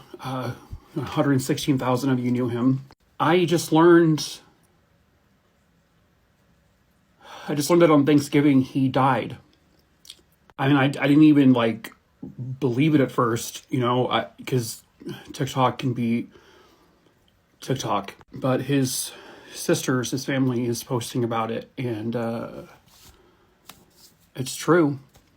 He died on Thanksgiving. I guess he was having surgery done, something for like gastrointestinal stuff, and it didn't work so well. And something led to something where he was in pain afterwards, and then he passed away. Paul, he was known for two things primarily on here. He was known first and foremost for his journey through recovery. He was doing phenomenal with it. And then he was also known, and this is how I came to know him originally a few years ago. He had been fighting for justice for his nephew, little AJ, who was murdered, and nobody seems to care. I know I worked with him, and I made a couple of videos, and we've chatted back and forth kind of over the years, and he's given me some information on other cases that I went on to cover, and I just remember always seeing him popping up on my For You page, and then I realized today that I hadn't seen him in a while, so I looked him up, and then I was completely shocked. Paul was a really good guy. He really was. And man, did he fight like hell for his nephew. He had been fighting so hard to get justice for his nephew, and nobody was listening to him. Nobody that, nobody that cared, like police-wise, I mean. Anyway, I know the family, they have a GoFundMe going right now. I've put it in my link tree, which is in my bio. It's to help them pay for autopsy expenses. So I guess he was supposed to be cremated, but his family wanted to hold off on it because they wanted to get conclusive, answers as to what led to his death, and they need help with that. So it's in my link tree. It's the very top link in my link tree, which is in my bio here on TikTok. And then one of his sister's pages is this one here. I'll link her right here in the description. I'm sorry if you're finding out this way, just basically like I did. It is just so... It's just so shocking, and it's heartbreaking, and it's devastating, and I guess you just never know. I hope he is resting peacefully now. Hello, true crimerers. This is the case of Roland Ryan. Viewer discretion is advised.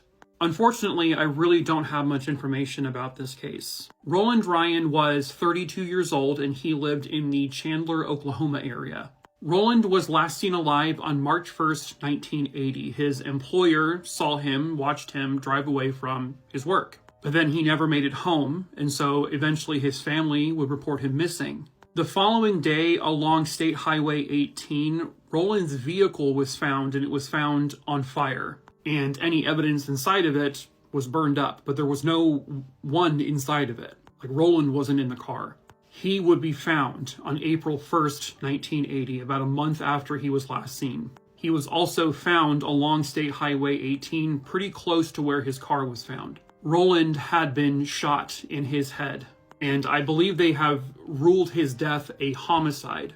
But unfortunately, that's all the information I have on this, which is really sad when cases like this come up, because, Roland was a person. He was someone's family. He was the friend to, I'm sure, many people. And there's no news articles or anything. And his murder is still unsolved as far as I can tell. And so hopefully, maybe this jogs their memory. So maybe someone somewhere out there knows the truth, and maybe that someone is you. If you have any information, please call 800-522-8017. The murder of a young First Nations woman was captured on video, and it was put on Facebook. Hello, true crimerers. This is another missing or murdered Indigenous woman case, and this is the case of Serena McKay. Viewer discretion is advised.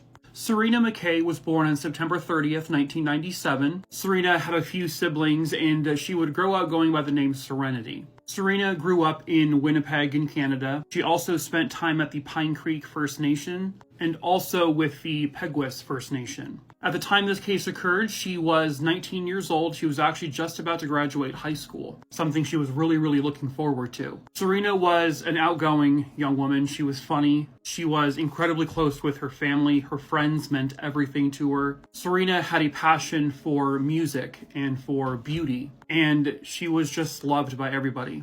At about 6 p.m. on April 23, 2017, on the Saugeen First Nation, the body of a young woman was found just outside of this house. The young woman appeared to have been beaten pretty severely. She was badly bruised, there was blood. She had a lot of injuries to her face. There were boot impressions on her face and head. The coroner would determine that this young woman essentially died from hypothermia, and that was because she was unable to move or call for help. One, because of how badly she was beaten, and two, she did have some alcohol in her system. And those two contributing factors led to her death. So whoever had beaten her and left her there, this was a murder. Within a couple of days, a video began to circulate through private messaging through stuff like Snapchat, etc. And it was a video of this young woman being beaten. And eventually it made its way to Facebook, where it was then posted publicly. I believe it at one point had been posted publicly by some sort of justice page, which can we just not ever do that? If there's video of somebody's murder, of someone being beaten, don't share that video. You can absolutely talk about it, but for God's sakes, nobody needs to see that, especially the victim's family. It's obviously helpful for police, yes, which police did eventually see the video, and they heard the voices of, I believe, 2 different young women. But the young woman, the victim in question, in fact, was 19-year-old Serena McKay. In the video, Serena could be heard saying, "I'm so sorry," but it's not clear what she was apologizing for. One of the female voices that was not Serena's said, quote, on the video, "If you send anyone after me, I will kill you. I will fucking kill you myself," end quote.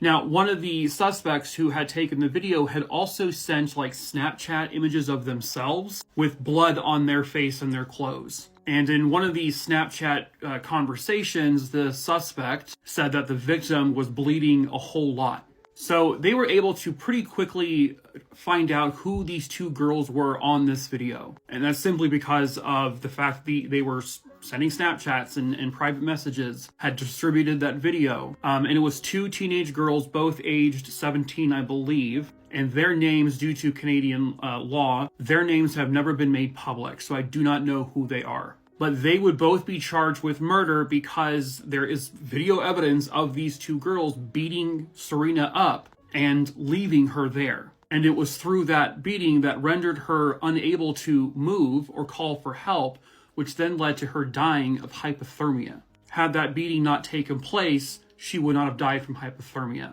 Therefore, it makes it the fault of those 2 girls. I mean, these 2 girls, by all accounts, were joking about it. They thought it was funny at first. They were lying to everyone about it. They lied and said, "Oh, when we left her, she got up and she walked away on her own, so she was good." But then once the suspects found out that she had died, they had sent a message basically saying, "Oh, I think, I might have been involved with that murder." So they left evidence just all over the place. It was obvious it was them. Now, the Crown there was trying to, which is their prosecution, they wanted both girls to be charged or sentenced as adults. Both of these 2 girls would end up pleading guilty. And their defense was arguing, well, they were just, distraught 17-year-old girls. They just, got caught up in the moment, blah, blah, blah, blah, blah, blah, blah, blah, blah. So please give them the lightest sentence possible, even though they've committed a murder. And basically that seems to be what happened. One of the girls was sentenced to 3 years and 8 months. The other girl, I believe, got a similar sentence, but is still currently in prison.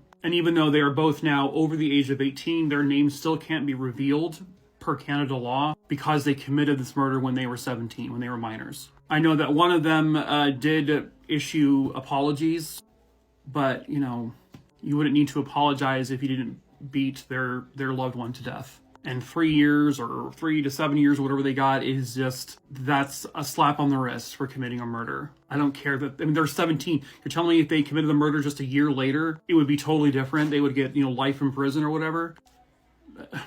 feel like if you commit a crime like, you guys know my thoughts on this. If you commit a crime like that, if you commit an adult crime, you should serve adult time. But, at least Serena did get some justice. This is one of the most disturbing murders I have ever heard. Hello, true crimeers. This is the case of Silvestri Diaz. Viewer discretion is strongly advised. This case occurred here at these apartments in the Chicago, Illinois area. This is where Silvestri Diaz lived with his girlfriend. His girlfriend was the aunt of this young man here, 18-year-old Alexis Valdez. His aunt had said that he could stay with her and her boyfriend in this apartment, but he had to get a job and kind of hold his own. But eventually, he stopped working. And it got to a point where his aunt and Silvestri asked him, Alexis, to move out. And that made him mad. Which takes us to Christmas Eve 2013. Alexis's aunt was at a Christmas party, and so Alexis and Silvestri were at the apartment. Alexis was drinking, and he became mad. He was really pissed off about having to move out. At some point, Silvestri and Alexis would leave the apartment to go get some more alcohol. When they came back inside, Silvestri did not know that Alexis had hid a hammer just behind the door. He takes the hammer and he slams it over the head of Silvestri numerous times until he is on the ground. And he continues to beat him with the hammer. And he did so until he was dead. But he was not done there. I'm not exactly sure what instrument he used to do this part, but he began to slowly cut off Silvestri's head. He had turned on some loud music so that it would cover up the noise. Once he had severed off the head completely, he took a butcher knife and he cut off the ears, he cut off his nose, and he cut off his lips. He then reached into his eyes and pulled out Silvestri's eyes with his bare hands. And then he cut off his arms.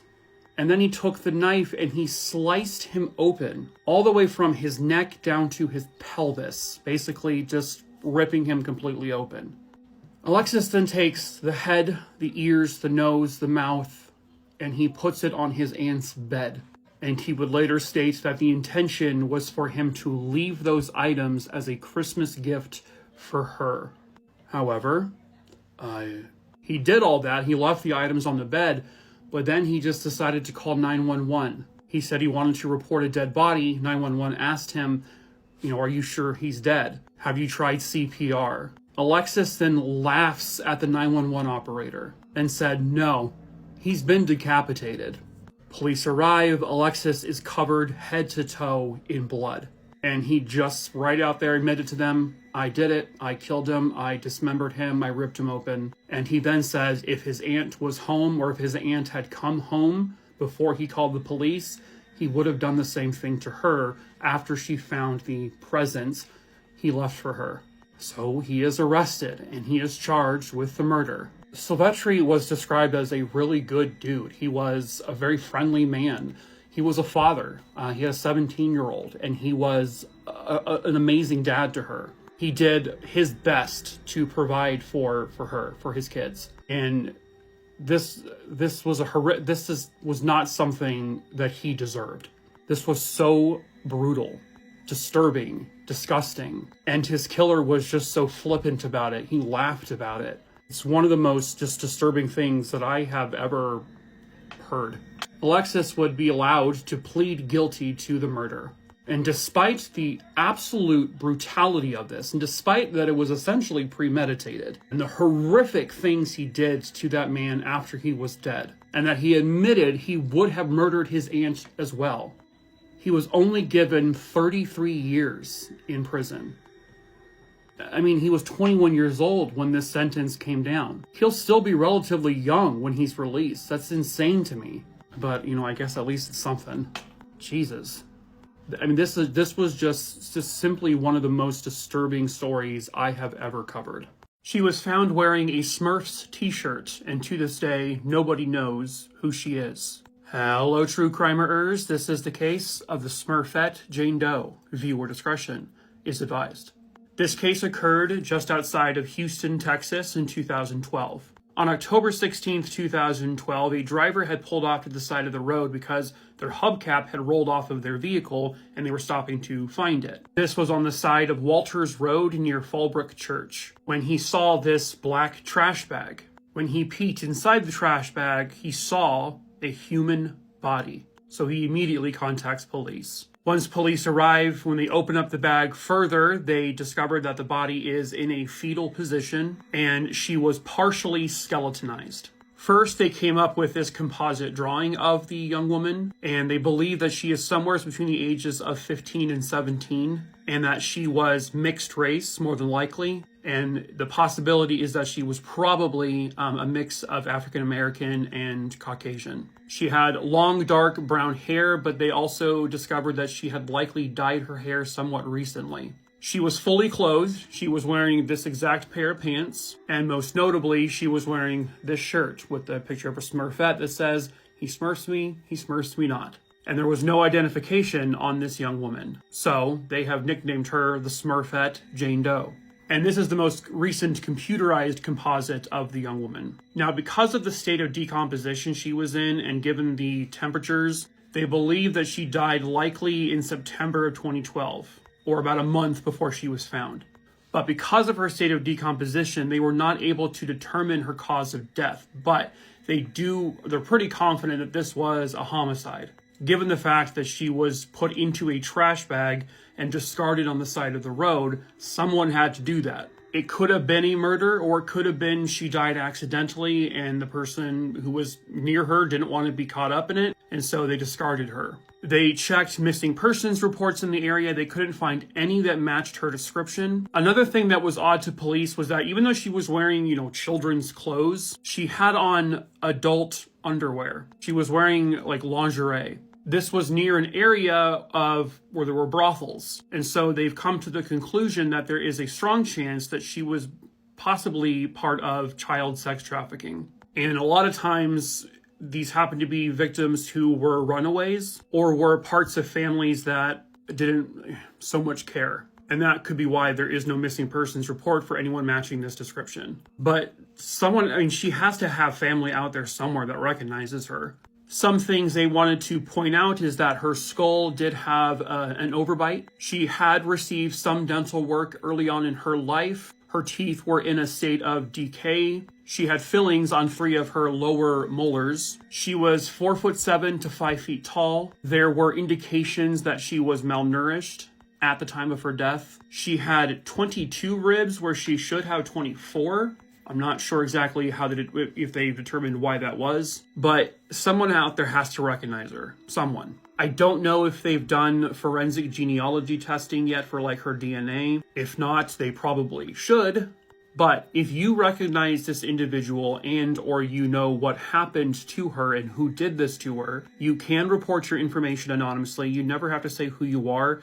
You just have to say what you know. So if you have information about the identity of the Smurfette Jane Doe and how she ended up in that garbage bag, please call 832-927-5000.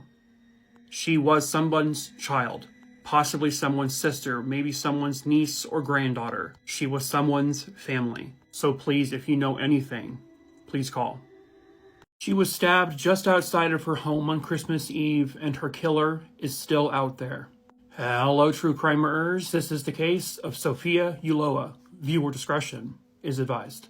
At the time of this case, Sophia Ulloa was a 20-year-old who was the mother to a 4-year-old girl, and they lived in Stockton, California. Sophia's entire life was her daughter. Everything she worked hard for, everything she did was for her child. Sophia, who seemed to always have a smile on her face, was loved by every single person she came into contact with. She was just described as a really good, solid person. Sophia had a lot of close friends, and she was an integral part of their lives. She never got into any kind of trouble. She wasn't fighting with anyone. She didn't have any enemies that anyone knew about. And at the time this case occurred, she was working hard as a waitress in order to support her daughter. On Christmas Eve 2000, Sophia was supposed to be hanging out with her best friend, but she called the best friend and said, hey, I need to do a rain check because there's a last-minute Christmas gift I want to get from my daughter. It was like a scooter or something like that, and she wanted to make sure she got that scooter. So she goes out shopping, she gets the items that she needed, and then she gets home and parks on the street outside the house. Her mother, who was inside, was asleep when she awoke to the sound of someone screaming just outside.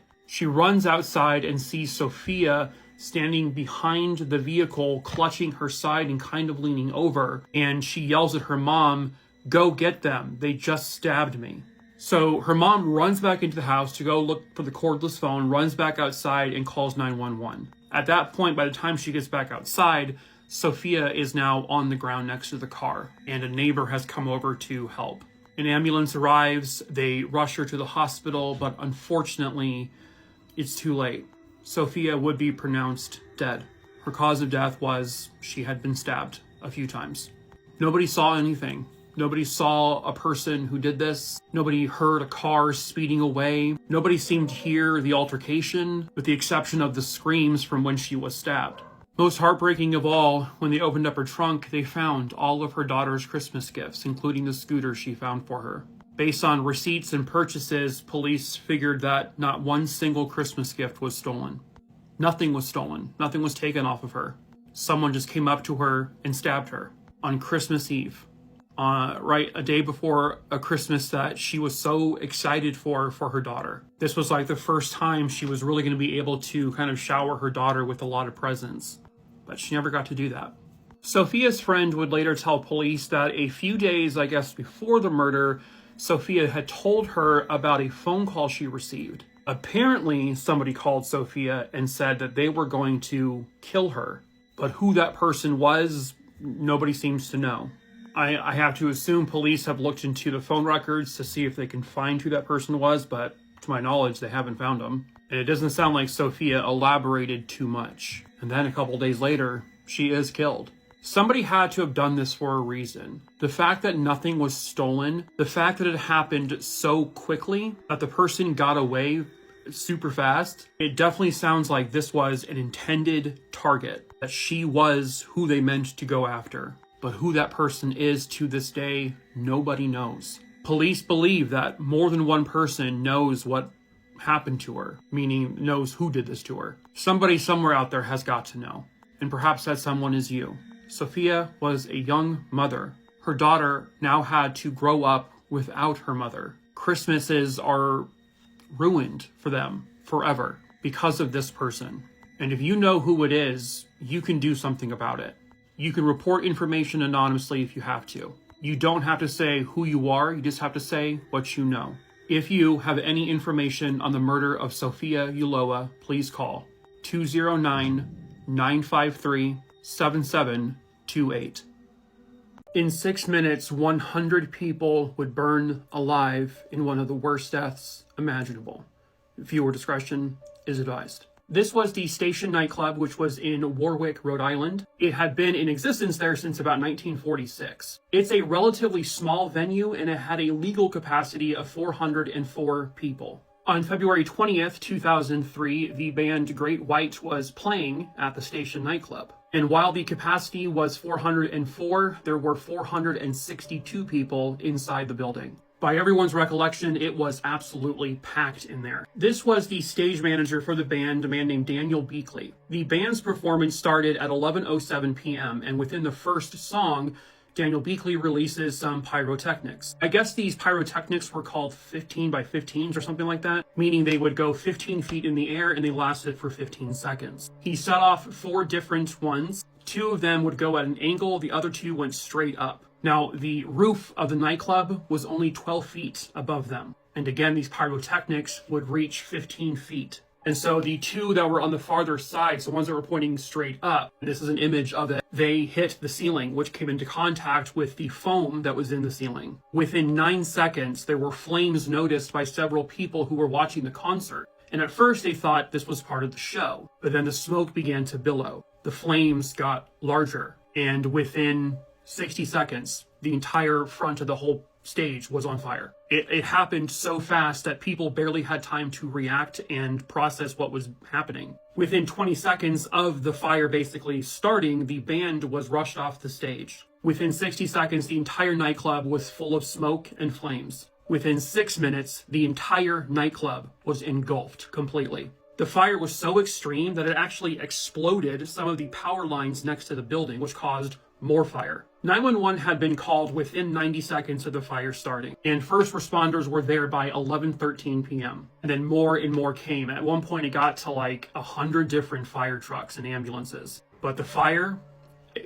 it was massive. I mean, and it just erupted within minutes. Everything in this building was decimated. And I was watching a clip on this, and someone said that if you weren't at that exit within 60 seconds of those flames starting, you were going to die. That's how fast this fire spread. What made matters worse was that there were actually 4 total exits in the building, but the people, the patrons inside, only knew about one, and that was the way they came in. It's one of those things, I guess, you don't really think about, like, hey, where are the emergency exits? You go to what you know for sure is an exit.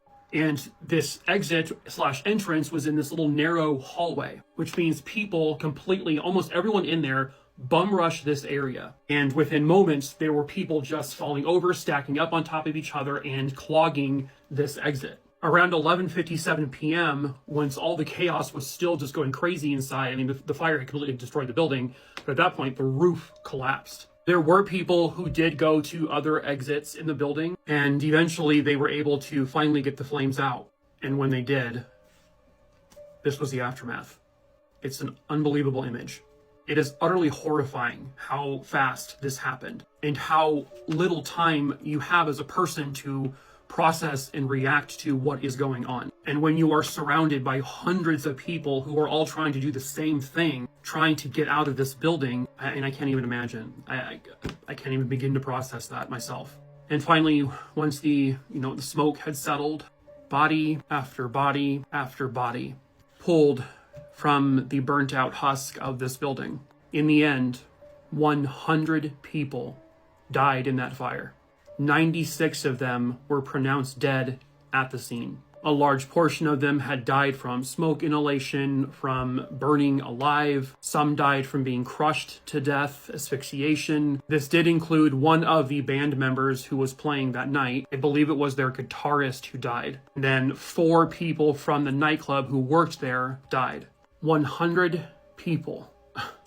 And it all happened in 6 minutes. There is now a memorial there at the site to honor all of those who died and all of the first responders who saved lives. There were 230 additional non-fatal injuries, and about 130 of them escaped without any injuries at all. But they will probably always have that mental scar forever.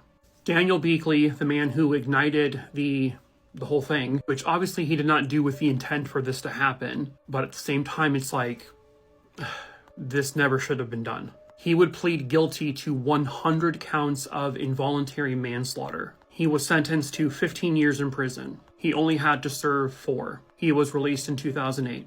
Michael and Jeffrey Derderian, who were, I guess, owners of the Station nightclub, they would both end up pleading no contest instead of making the families go through any kind of trial. And I know Michael got the same sentence that Daniel Beakley got, and Jeffrey was sentenced to 500 hours of community service. And obviously there were lawsuits and money was paid to victims' families. There was like $115 million worth of civil settlements made. A whole bunch of people, like the city of Warwick, the company who made the foam insulation. I mean, there was a whole bunch of people who were sued in all of this. But at the end of the day, 100 families no longer have their loved ones. They are gone forever. And you just have to think, this never ever should have even happened. A few days before Christmas, a young father would be brutally murdered. Hello, true crimerers. This is the case of Stephen Johnson. Viewer discretion is advised. At the time of this case, Stephen Johnson was 25 years old. He was married and had 2 young daughters. He was working as an insurance salesman, and because it was right around Christmas, he was doing some extra work driving a taxi. He wanted to earn some extra cash for Christmas. Everyone described him as a gentle giant. He was 6'4", but he was like the nicest, most gentle, sweetest guy you would meet. Stephen was not a confrontational person. He did not like to pick arguments. He didn't provoke people. He was a very kind-hearted, loving husband and father. He was living in Stoke-on-Trent, which is a city in England. And on December 22nd, 1990, he was out doing some taxi fares. The last fare that Stephen had was at approximately 3:30 in the morning. He picked up a fare on Hanley Road and was heading towards Packmore. 4 hours later, on near a farm track off Castle Road in Maucop, the body of a man was found face down, soon identified as Stephen Johnson. Stephen's body had been mutilated. I believe he had numerous stab wounds. They could tell that he had been stabbed likely about 20 yards away from where he was found because there was a blood trail. They think he was stabbed and then he managed to get about 20 yards trying to get help or call for help, and then he just collapsed from his wounds. Nothing was taken off of his body. He had jewelry on, wasn't taken. His cab fares were completely accounted for in the cab. So what was the motive for murdering this 25-year-old man? Well, they've never really been able to establish that. This set off an obvious panic with the taxi driving community there. A lot of them would end up quitting doing night shifts. Eventually, this type of murder would lead them to putting these protective screens in their cabs. But, why did this have to happen? So this is a composite drawing of a person of interest with this case. They showed this drawing to the media, but no one ever identified whoever this individual is. This person has never come forward. Over the years, police have arrested a couple suspects, persons of interest, but there was never any proof or evidence to actually, try them or convict them. So they've either been cleared or they've just had to drop charges. They've collected evidence from the area where the body was found, including soil samples and stuff like that, but it's yielded nothing. It's now been over 30 years and the murder of Stephen Johnson remains unsolved.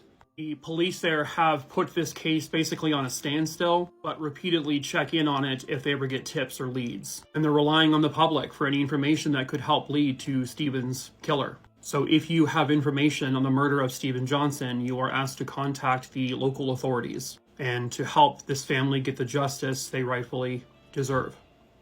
My toxic true crime trait is basically making sure my house is always as clean as it can possibly be. Because inevitably, if somebody breaks into my home, decapitates me, pins my nipple to a wall, and steals my thumbs as trophies, when all of the crime scene photos are taken and then they're going to be shown on true crime shows like on Investigation Discovery and whatnot, I don't want the people who see the episode to think that I was a messy person. I don't want them to know that my house was cluttered and gross. You know what I mean? 36 years after her body was found, DNA would finally help solve the case. Hello, true crimerers. This is the case of Tracy Whitney. Viewer discretion is advised. At the time of this case, Tracy Whitney was just 18 years old. She had at least one sister. She was about 7 years older than her younger sister. Growing up, she was described as a really well-behaved kid. She never got into any kind of trouble. Tracy got really good grades in school. She was definitely someone who was going to have a very bright future. But unfortunately, a random encounter, it would seem, would stop her life forever at 18 years. It was August 28th, 1988, at a Burger King in Federal Way, Washington. Tracy had reportedly gotten into some kind of argument or a fight with her boyfriend, and she essentially stormed away from the Burger King on her own. And unfortunately, that was the last time anyone would ever see her alive again. The following day at the Puyallup River, which was in Sumner, Washington, the body of a female was found in the river, but kind of like on a gravel bed. It was more than obvious that this young woman had been beaten with some sort of blunt force object. She was also, the coroner determined, also sexually assaulted, and her cause of death was strangulation. There was some asphyxiation, possibly smothering. So this was ruled a homicide. However, the body was not identified right away. It took 2 months to finally kind of piece it together who this was. And it was 18-year-old Tracy Whitney. Now, even though it took 2 months for whatever reason to identify her body, thankfully they collected and stored all the evidence found with her. They stored it properly. It would end up being crucial down the road. But at first, they obviously wanted to talk to her boyfriend and the friends that she was kind of with the night she disappeared. And none of them came across as like a suspect in this, not really. It sounds like they can confirm that she stormed off basically on her own. She was by herself. She didn't have any enemies. She didn't have any like lovers in the past who didn't get along with her. No jealous exes or anything like that. And so investigating this case became very difficult. This was in 1988 when this occurred, and they didn't have the technology that we obviously have nowadays. But they did collect several swabs, and that would lead them several years down the road to discover that the swabs had male DNA present. This was from her sexual assault kit. In the early 2000s, they were able to upload this DNA profile to a nationwide database, but it didn't match anyone. It also wasn't still not as advanced as we have now. And it would be, I think, thanks a lot to like Parabon Labs and the work that was done to identify, of course, as we all know, the Golden State Killer. Using familial and genealogical DNA, they were able to build up a bigger profile of this suspect in around 2022, 2023 or so. And finally, by, I believe it looks like very recently this year, 2024, the killer was finally identified. It was a man named John Guillot Jr., a man that apparently nobody had connected with her in this investigation at all. It doesn't sound like she knew him or he knew her, but they'll also never know what happened that night because John Guillot Jr. died 8 months before the breakthrough with the DNA that identified him. And so what happened that night, how he came across or crossed paths with Tracy Whitney, well, unfortunately, that will never be known. Unless maybe he told someone who was keeping it hidden, but the odds of that at this point are probably pretty slim to nil. When police were asked, how confident are you that he was her killer? I mean, it was his DNA found on her body with that sexual assault kit. So they know he was the one to rape her, which obviously means that he was the one to have killed her. And so they said that, yes, if he was alive, charges would be placed on him. He would go to trial for murder. But that never got to happen. While Tracy's family has to have lived 30 plus years without her, never knowing what she would have done with her life, this man got to live his entire life. He was in his, I think he was 65 years old when he died. Now, he was a suspect, apparently, in a 2 different separate murders, but charges were never brought against him for those murders. So he never faced a day in prison for any of these murders or rapes or anything. So there's a chance that this man may have killed at least 3 women, and he got away with all of it. He never had to go to trial for murder, and he got to live his entire life a free man, while Tracy never got to live past 18 years old. Her little sister had to grow up basically with very little memory of her older sister because that man took it all away. But a story like this is also one to give hope to a lot of people out there who have murder victims as family members whose cases are still unsolved. I mean, this was nearly 40 years ago and they solved it. So let a case like this always give you hope. If you are still waiting for that answer, just know that that answer is out there, that it can be obtained, and that hopefully justice for you can be served. Sadly, Tracy did not get her justice. And all we can really say at this point is that man could no longer hurt anyone ever again. On Christmas morning 2002, 3 bodies were found inside this home. Hello, true crimerers. This is the case of the Wallever family. Viewer discretion is advised. It was here inside this home in Middleton, Pennsylvania, on that fateful Christmas morning 2002, the bodies of Jean Wallever and her 2 daughters, Victoria and Elizabeth, were found, all shot to death. 2 bodies were found on one level of the home, and then the 3rd body was found in the kitchen on the ground floor. It appeared that they had all been shot at close range, execution style. And it was determined that the three of them were likely dead for almost an entire day, so that they were likely killed in the early morning hours of Christmas Eve. And police were almost from the get-go fully aware of who did it.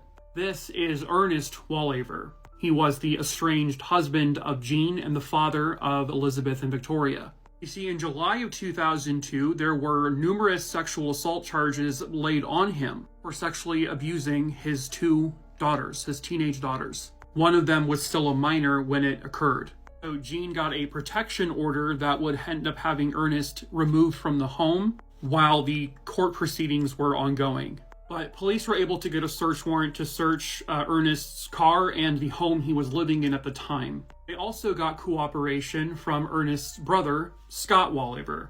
He would turn against his brother and admit that he was involved. He was basically the getaway driver. That on that fateful Christmas Eve morning, he was with Ernest. He saw Ernest go into the home, and then Ernest ran back to the car a short time later and said, "Go, go, go, we got to get out of here." And so because of his cooperation, they gave him a deal as long as he testified against his brother at trial, which he did. The murder weapons were obviously not at the house, but I believe they did find the gun in the location where Ernest was living. And also because of Scott's testimony, they were able to confirm with CCTV footage of their movements in certain places right before the murder and after the murders. So they knew he was telling the truth based on where he said they went that morning. The motive was painfully obvious. Ernest needed to get rid of the witnesses to the fact that he had raped his daughters. If they weren't alive, they couldn't testify against him. If Jean wasn't alive, she couldn't testify against him. I mean, the he's an idiot. He's a complete and utter moron. How would he think they would not have realized it was him who did it? While awaiting trial, this man attempted to hire a hitman to murder the father of one of his daughter's children, because one of his daughters had a baby who was left unharmed but was in the house when this occurred. But what Ernest didn't realize is the hitman he tried to hire was an undercover DEA agent. He allegedly tried to hire this hitman to make it look like somebody else had committed the murders. But again, I mean, this guy, he's an idiot. Scott Wollaver was sentenced to 12.5 to 25 years in prison for his involvement in the murders. He got a significantly lesser sentence because he testified against his brother. He was the star witness. Ernest Wollaver was sentenced to 3 death sentences. However, as of now, in December of 2024, he is still awaiting his execution. He's been on death row for about 20 years. I believe it's because there is like a hold on executions in Pennsylvania right now. There's actually been a moratorium on death sentences since 1999. So it may happen one day in the future, or he may just die in prison. Either way, these 3 ladies got the justice they rightfully deserved. Hello, true crimerers. This is another Christmas Day murder case, and this is the case of William Bill Stevenson. Viewer discretion is advised. On January 2nd, 2014, a burnt-out vehicle was found in the Welsford Forest, and this is in Australia. In the boot of the vehicle were human remains, later identified as William Bill Stevenson. He had been reported missing since Christmas Day of 2013. Bill was described as a really good guy. He was nice, he was caring, and sometimes his caring and trusting nature could get him into some trouble. Essentially meaning getting involved with and helping possibly the wrong people.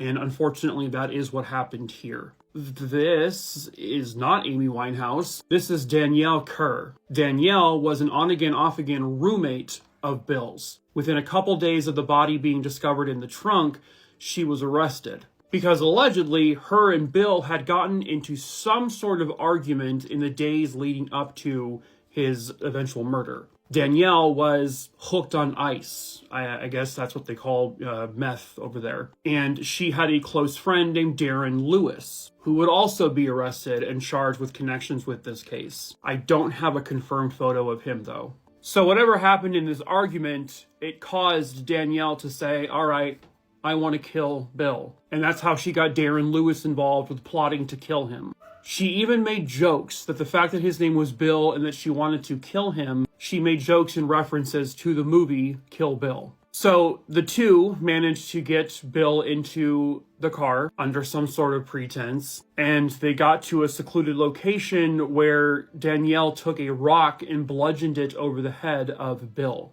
She then stabbed him in the face and the neck with a knife. The knife was later recovered inside of a lake. They then placed Bill into the boot of his vehicle, drove it to the forest where they set him directly on fire and let the car completely engulf. The Crown there would allege that a pitchfork was used to dispose of parts of his body because his full body was not found in the car, but the body parts have not been located. They do know that the murder took place on Christmas Day sometime after 2:30 p.m. Oh, Jesus, that's creepy. Danielle Kerr, at the trial, there would be witnesses who would say that she was obsessed with collecting bones, like skulls and other types of bones. It was bizarre. As a matter of fact, the roommate who testified against this said he kicked her out of his place because of her insane, creepy obsession with bones. Now, she would try to pass all the blame on Darren Lewis, saying she was an unwitting accomplice. But the evidence showed otherwise. The testimonies, the witness statements, all showed otherwise. That she was the one who started this. She was the one who physically attacked Bill and ended his life. Darren Lewis was actually the accomplice, who did nothing, by the way, to stop this, who did nothing to go to police immediately and say what happened. He hid it. He was just as bad as she was. Unbelievably, and I think it's obviously different in Australia than it is here, she was convicted but only sentenced to 21 years in jail with the possibility of parole after 16 years. Her accomplice, Darren Lewis, was sentenced to just 10 years. And now, Bill Stevenson's family has urged to really help get ICE off the streets, to help these, addicts who might be hooked on ICE to end up doing things like this. And unfortunately, it's because Bill was a welcoming guy. He was kind and nurturing, and he wanted to help people. He let Danielle live with him. And unfortunately, she was who she was, and, she took his kindness and she killed him. Hopefully, she has to serve all 20 years of that prison sentence, because she does not sound like someone who should ever be free. It was a Christmas time hate crime, and they got away with it. Hello, true crimerers. This is the case of Willie James Howard. Viewer discretion is advised. This case occurred in 1944 at the Suwannee River near Live Oak, Florida. For Christmas in 1943, Willie Howard, 15 years old, would give Christmas cards to his co-workers. He was working at the Van Priest dime store at the time. One of the co-workers he gave a Christmas card to was a young woman named Cynthia Goff. Cynthia's father, Alex Goff, found the card. The card to her read at the bottom, quote, "I love your name, I love your voice, for an SH, or sweetheart. You are my choice." And that flew Alex Goff into an absolute rage. Why? Because Willie was a black man, his daughter was a white girl. So Alex Goff, along with a man named S.B. McCullers and Reg H. Scott, they went to Willie's home. They kidnapped him at gunpoint. Then they went to Willie's father's work and they abducted James Howard, his father, where they took them near a bridge over the Suwannee River. They brought them down to the shores of the river and tied Willie by his arms and by his ankles. One of them held a gun to him. The other held a gun to his father. They gave him, Willie, a choice. Either we shoot you dead right here and now, or you jump into the river and you drown. His father could do nothing, not at the risk of his own life, and then Willie would just die anyway. Willie decided to jump in the river. Bound by his ankles and by his wrists, he jumped into the river, and they watched him drown. His body was recovered the following day.